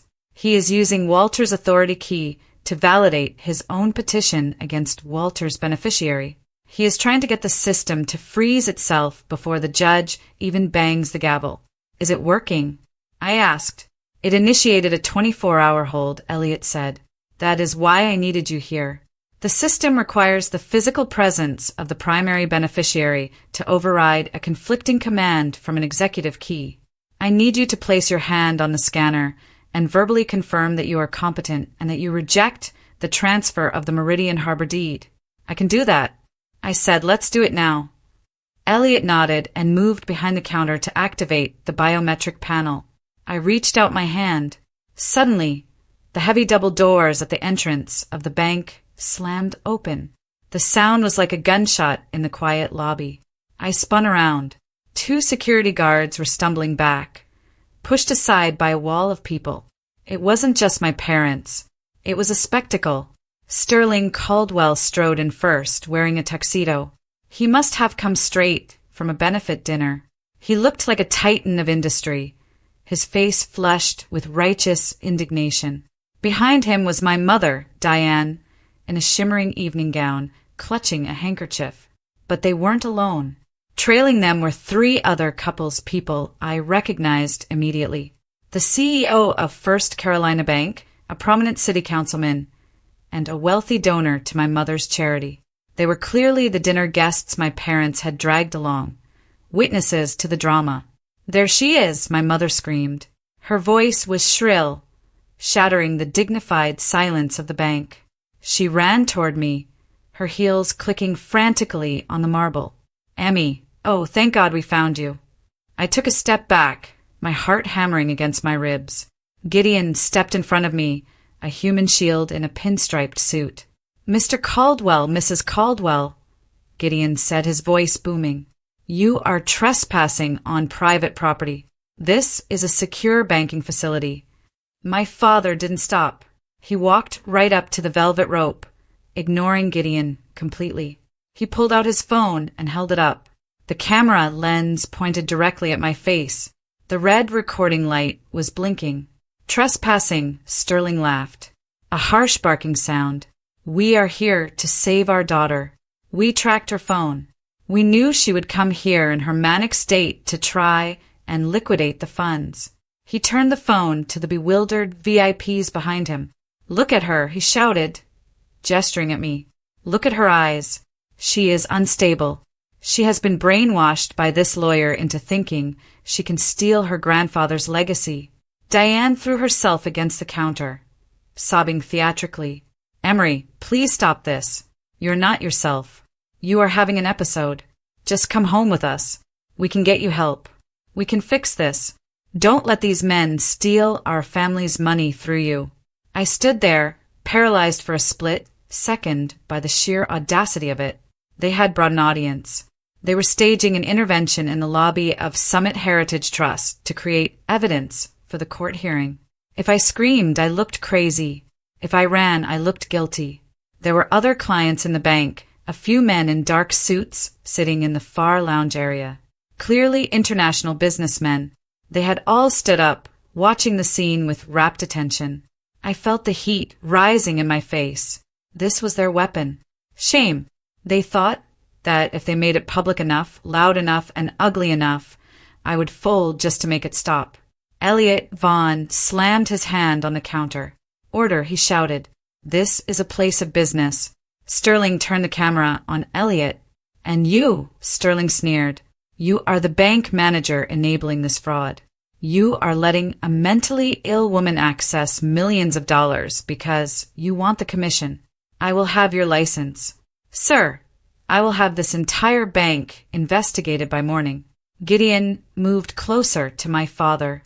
Mr. Caldwell, I strongly suggest we move this conversation to a private conference room. Gideon said, his voice deadly calm. You are making a scene that you will regret. No, Sterling roared. He backed away, keeping the camera trained on us. No more backroom deals. I want witnesses. I want everyone to see what you are doing to my family. You are preying on a sick girl.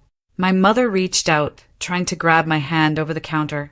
Emory, baby, listen to me, she pleaded, her eyes wide and wet. The trust, it is too much for you. It is dangerous. Daddy is just trying to protect the assets. So they are there for you when you get better. Just sign the paper. Just come home. I looked at her. I looked at the tears that didn't quite reach her eyes. I looked at the councilman behind her who was looking at me with pity. They were winning in the court of public opinion right here in this lobby. They were winning. They were the desperate, loving parents. And I was the cold, distant, unstable daughter being manipulated by a greedy lawyer. I felt a sudden clarity wash over me. It was cold and sharp like the blade of a knife. I stepped out from behind Gideon. I walked up to the velvet rope, closing the distance between me and my father's camera. Sterling grinned, triumphantly. He thought I was surrendering. I looked directly into the lens. You want witnesses, Sterling? I asked. My voice was not loud, but it carried through the silence of the room. You want everyone to know the truth about the trust, Emory? Don't speak, Gideon warned. But I raised a hand to stop him. My father lowered the phone, slightly, confused by my tone. We just want to protect you. He lied smoothly. I turned to Elliot. Elliot, I said, is the red envelope protocol active? Elliot froze. His eyes darted from me to my parents. Castillo, he said, his voice dropping to a whisper. The red envelope is a nuclear option. It contains sensitive family disclosures. I know what it contains. I said. I turned back to my parents. You say I'm unstable, I said, addressing the room. You say I'm stealing. You say you are here to protect the family legacy. I pointed to the secure drawer behind the counter. Inside that vault is a sealed red envelope left by Walter Caldwell. He left specific instructions that it was only to be opened if his family tried to coerce the beneficiary. My mother stopped crying. Her eyes narrowed. She didn't know about the envelope. I could see the calculation happening in her brain. I don't know what you're talking about, Diane said. This is another delusion. Then open it, I challenged. The lobby went dead silent. The councilman shifted uncomfortably. If I am crazy, I said, stepping closer to the rope, then the envelope is just a piece of paper. It will prove nothing, and I will go home with you. I will sign whatever you want. I saw my father's grip on his phone tighten, but I continued, my voice hardening. If I am sane, and if Walter knew exactly who you were, then inside that envelope is the truth. I looked at Elliot. Mr. Vaughn, please place the red envelope on the counter. Elliot hesitated. He looked at the security guards. He looked at the VIP clients watching. He looked at Gideon, who gave a nearly imperceptible nod. Elliot unlocked the drawer. He reached in and pulled out the thick, wax-sealed envelope. He placed it on the mahogany surface with a heavy thud. It sat there between us, a physical manifestation of judgment. My father stared at it. He recognized the seal. I saw the recognition flicker in his eyes. He remembered his father's wax stamp. This is theater, Sterling shouted, but his voice cracked. He took a step back. We're not playing your games. Emory, you asked for witnesses, I said. Open it. I looked at the councilman and the bank CEO standing behind my parents. You are witnesses, aren't you? I asked them. My father claims I am incompetent. He claims this bank is fraudulent. Surely, if he is right, he has nothing to fear from a letter written by the man who built this fortune. The bank CEO, a man named Mr. Henderson, not my client, but a powerful figure in Charlotte, spoke up. Sterling, he said, his voice gruff. Open the letter. If the girl is sick, let's end this. Sterling turned red. He was trapped. He had created the audience, and now the audience was demanding a performance he hadn't rehearsed. My mother looked at the envelope with genuine fear. She pulled at Sterling's sleeve. Let's go, she hissed. Sterling, let's just go. No, I said, you don't get to leave. You broke into my bank. You accused me of fraud. You live-streamed my humiliation.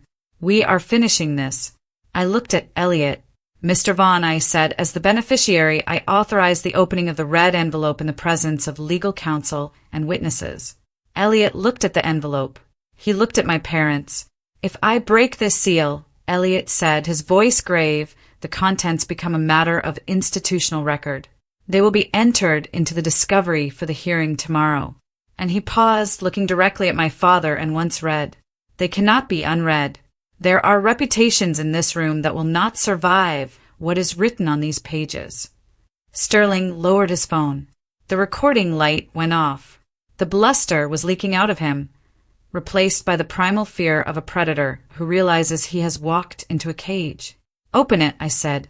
Elliot reached for the letter opener. The silver blade caught the light. He slid the blade under the wax seal. Snap! The sound of the wax breaking was louder than the shout had been. Elliot unfolded the heavy parchment inside. There was a second document attached to it, a blue legal sheet. He scanned the first few lines. His face went pale. He looked up, and for the first time he didn't look like a polite banker. He looked like a judge delivering a death sentence. He cleared his throat. This is a supplemental addendum to the Walter H. Caldwell Trust dated 3 days before his death. Elliot read. My mother let out a strangled sound. Elliot continued reading. I, Walter Caldwell, being of sound mind, hereby acknowledge that my son, Sterling, and his wife, Diane, have engaged in a systematic effort to deceive me regarding the solvency of the company. I have discovered the forgery of my signature on the first Carolina loan documents, dated August 4th, 2004. The lobby erupted in whispers. The bank CEO behind Sterling gasped. That is a lie. Sterling screamed, lunging for the counter. That is a forgery. Security. Elliot barked. The guard stepped forward, blocking my father. Sterling was panting, his face purple. Elliot held up the blue paper. And this, Elliot said, his voice cutting through the noise, is a confession. A confession? Gideon asked, stepping forward. It is a notarized affidavit, Elliot said, looking at my mother, signed by Diane Caldwell in exchange for Walter paying off a gambling debt she incurred in Monte Carlo 15 years ago. My mother froze. She looked like she had been turned to stone. It details, Elliot read, the exact mechanism by which Sterling Caldwell inflated the assets of the Meridian Group to secure loans, and her complicity in hiding the mail from Walter. The room spun. My mother hadn't just been a bystander. She had sold my father out to Grandpa years ago to save her own skin, and Grandpa had kept the receipt. The councilman stepped away from my parents as if they were contagious. The bank CEO looked at Sterling with pure disgust. You brought us here for this, the CEO hissed. You brought us here to watch you get exposed as a fraud. Sterling looked around wildly. The camera was off, but the eyes of the city's elite were on him. He looked at me. Emory, he pleaded, his voice a broken whisper. Stop him, please. We are family. I looked at the man who had thrown my suitcase on the porch. I looked at the woman who had made a video calling me crazy. I looked at the red envelope on the counter. I didn't stop him. I said, you did. Elliot looked at the final paragraph. There is a final instruction. Elliot said, read it. I said, in the event that this envelope is opened due to coercion by Sterling or Diane Caldwell, the bank is instructed to immediately transmit digital copies of these proofs to the Federal Bureau of Investigation's Financial Crimes Division. Elliot looked up. He reached for the keyboard. I am legally obligated to press send. Mr. Caldwell. Sterling fell to his knees. It wasn't a figure of speech. He physically collapsed onto the marble floor of the bank lobby, the tuxedo bunching around him. A king whose castle had just evaporated into mist. My mother stood there, staring at nothing, her socialite mask shattering into 1,000 pieces. I turned to Gideon. Is the hearing tomorrow still necessary? I asked. Gideon looked at the sobbing man on the floor and the stunned witnesses. No, Gideon said, closing his briefcase. I don't think they will be making it to court. But as Elliot's finger hovered over the enter key, the lobby doors opened again. This time, it wasn't a family member. 4 men in windbreakers walked in. On the back of their jackets, in bold yellow letters, was the acronym I had been expecting since I found the muddy construction site. FBI. They didn't look at me. They looked straight at the man kneeling on the floor. Sterling Caldwell, the lead agent, asked. My father looked up, tears streaming down his face. We need to talk about the Hope Haven initiative, the agent said.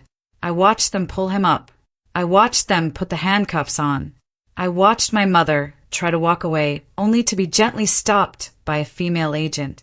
I stood in the center of the storm, the silver card in my pocket feeling warm against my hip. I didn't feel happy. I didn't feel triumphant. I felt free. As they led my parents out past the stunned VIPs, my father looked back at me one last time. His eyes were filled with hatred. Yes, but also with a dawning realization. He had kicked me out of the house to save his fortune, and in doing so he had handed me the key to his destruction. I turned back to the counter. Mr. Vaughn, I said, please execute the override on the deed transfer. Elliot nodded, typing rapidly. Command executed. Asset secured. I looked at the screen. The countdown stopped. The land was safe. I turned to Gideon and Mara. Let's go home, I said.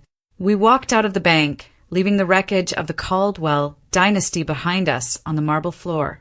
The rain had stopped. The air was clean, and for the first time in 33 years, the silence wasn't empty. It was full of possibility. The silence that followed the entry of the federal agents was heavy, suffocating, and absolute. The air in the lobby of Summit Heritage Trust felt less like oxygen and more like concrete. My father, Sterling Caldwell, was still on his knees, his tuxedo trousers soaking up the cold from the marble floor, while the lead FBI agent stood over him like a monolith, but the handcuffs had not yet clicked shut. There was a pause, a suspended moment of horror, where the reality of the situation was still sinking into the marrow of my parents' bones. Elliot Vaughn held the contents of the red envelope in his gloved hands.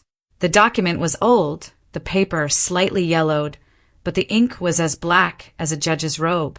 Before these officers execute their warrant, Elliot said, his voice cutting through the tension, I am required by the bylaws of this institution to read the final addendum of the Walter H. Caldwell Trust into the official record.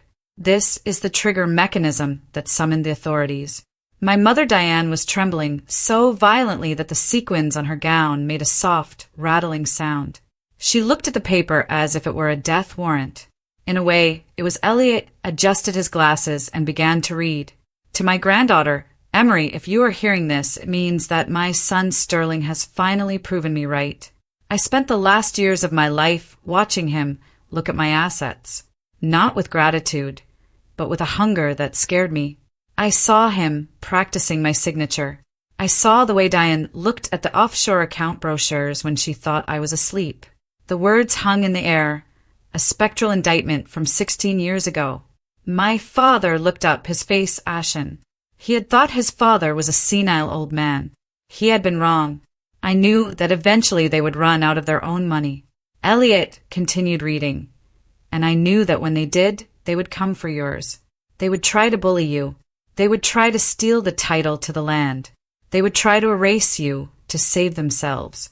Therefore, I have attached the poison pill clause to the Meridian Harbor deed. The lead FBI agent stepped back slightly, allowing Elliot to finish. Even the law respected the voice of Walter Caldwell. The poison pill clause, Elliot read, his voice steady and merciless, states that the deed to the Meridian Harbor waterfront property, the land upon which Sterling Caldwell has built his entire leveraged empire, was never transferred to the Caldwell Meridian Group. I retained the air rights and the ground lease within this trust. My father let out a strangled gasp. No, he whispered. That is impossible. I have the deed. I have the transfer document, signed by you, in 2008. Elliot lowered the paper and looked at my father with pity. No, Mr. Caldwell. Elliot said you have a forgery. And unluckily for you, Walter anticipated that you would forge it. Elliot picked up the second sheet of paper from the envelope. This is the true title, Elliot said. It shows that the Walter H. Caldwell Trust retains 100% ownership of the land. The clause specifies that if any attempt is made to use this land as collateral for a loan without the beneficiary's explicit in-person consent, the trust automatically reclaims the land and voids any unauthorized structures built upon it. The room gasped. The bank CEO, Mr. Henderson, looked like he was going to be sick. "Do you understand what this means?" Sterling Gideon Pike asked, his voice low. My father shook his head, his eyes wide and unseeing. "It means you mortgaged land you did not own," Gideon explained, dissecting the catastrophe with surgical precision. "You took $45 million from lenders using collateral that belonged to your daughter. That is not just a bad business deal. That is bank fraud. That is securities fraud. That is grand larceny." And Gideon added, pointing to the muddy construction site photos on the evidence table we had set up, "Since you accepted state grant money for the Hope Haven charity based on that same land ownership, you have defrauded the government of North Carolina." The weight of it crushed Sterling. He had built a castle on sand, and now the tide had come in. The FBI agent stepped forward again. He didn't need to hear any more. The envelope had provided the motive, the method, and the proof. "Sterling Caldwell," the agent said, pulling a pair of metal cuffs from his belt. "You are under arrest for wire fraud, money laundering, and identity theft." The sound of the ratcheting metal was loud. Click, click. My father didn't fight. He looked deflated, a balloon with the air let out. He looked at the councilman, his friend, pleading for help. The councilman turned his back, pretending to examine a painting on the wall. Then the agent turned to my mother. "Diane Caldwell." He said no. My mother shrieked. She backed away, knocking into the velvet rope. "I didn't do anything. I am just a wife. I didn't sign the papers." Elliot Vaughn held up the blue affidavit from the envelope, the confession she had signed 15 years ago to cover her gambling debts. "You admitted to conspiracy to defraud the estate in 2005. Mrs. Caldwell," Elliot said coldly. "And the video you posted tonight claiming your daughter was mentally incompetent when you knew she was the rightful owner adds obstruction of justice and criminal defamation to your list." The female agent moved in. My mother fought. She flailed, her expensive heels slipping on the marble. "Emory," she screamed, her voice raw and terrified. "Emory, tell them. Tell them to stop. I am your mother." She lunged toward me, her hands reaching out, her manicured nails clawing at the air. The agent caught her wrists and spun her around. The cuffs went on. "Emory," she wailed, the sound echoing off the high ceiling. "We did this for you. We wanted to keep the family name great for you. Don't let them take us." I stood there watching them for 33 years. Their approval had been the only currency that mattered to me. I had starved myself for it. I had worked myself into the ground for it. I had let them treat me like an employee in my own life just to hear them say, "Good job, Emory." And now here they were, stripped of their pretense, stripped of their power, just two desperate criminals begging the victim to save them one last time. The lobby was dead silent. The VIPs were watching. The staff was watching. Gideon and Mara were watching. I walked forward. The agents paused, allowing me a final moment. My mother looked up at me, mascara running down her face, her eyes wild with hope. She thought I was going to intervene. She thought the old Emory, the doormat, the fixer, the good daughter, was back. "Emory," she sobbed, "please fix this. Call the lawyers. Pay them. You have the money now. You can pay them off. We can be a family again." I looked at her. I looked at my father, who was staring at the floor, unable to meet my gaze. I reached into my pocket and pulled out the silver card, the card they had mocked, the card they had ignored. "I am not going to fix this, Mother," I said. My voice was calm. It didn't shake. It didn't waver. "But we are family," she cried. "No," I said, "we are a corporation." "That is what you taught me, isn't it? People are assets or liabilities." I looked at the FBI agent. "They are liabilities," I said. My father made a sound that was half sob, half groan. "Emory," he rasped. Why are you doing this? Is this revenge?" Is this because I kicked you out? I looked at him and I felt a strange sense of pity. Not enough to save him, but enough to answer him. I am not taking revenge. Dad, I said softly. I gestured to the pile of evidence, to the forged signatures, to the stolen land, to the years of lies. I am just stopping saving you. I turned my back on them. Take them away, the agent said. There was a commotion of movement. My mother screamed my name one last time, a long drawn-out sound that faded as the heavy glass doors closed behind them. I saw the flashing lights of the patrol cars through the window. I saw the press vans pulling up, their cameras flashing in the rain. Then they were gone. The lobby was quiet again. Elliot exhaled, a long breath that seemed to deflate his entire frame. He looked at the red envelope on the counter, then at me. Ms. Castillo, he said gently, we need one final signature to activate the permanent protection of the trust and to formally transfer the title of the land back to your control. I walked to the counter. I picked up the heavy fountain pen. I signed my name, Emory Castillo. It wasn't the shaky signature of the girl who had been kicked off her porch 3 nights ago. It was the signature of a woman who owned her name. Gideon walked up beside me. He placed a hand on my shoulder. It is done, he said. The forensic files have already been transferred to the district attorney. The civil suits will follow, but with the criminal charges, the assets will be frozen. You are clear. Emory, your name is clean. I looked at the document. What happens to the company? I asked the employees, the people like Arthur. We can petition the court to appoint a receiver. Gideon said, with your capital, you could theoretically buy the debt. You could restructure it. You could fire the board and rehire the people who actually did the work. I thought about Arthur. I thought about the junior analysts who had been terrified of my father. Do it, I said. Burn the Caldwell Meridian Group to the ground and then build something honest from the ashes. Call it the Walter Group. Gideon smiled. I will draw up the papers in the morning. Mara came over and hugged me. She was crying. Just a little. You did it, Em, she whispered. You actually did it. I hugged her back, holding on tight. I didn't do it alone, I said. I looked around the bank one last time. The marble didn't look cold anymore. It looked solid. The dark wood didn't look imposing. It looked protective. This wasn't a tomb for my grandfather's money. It was a fortress he had built for me. I turned to Elliot. Mr. Vaughn, I said, thank you. He bowed his head. It was an honor, Ms. Castillo, your grandfather. He would have enjoyed the show.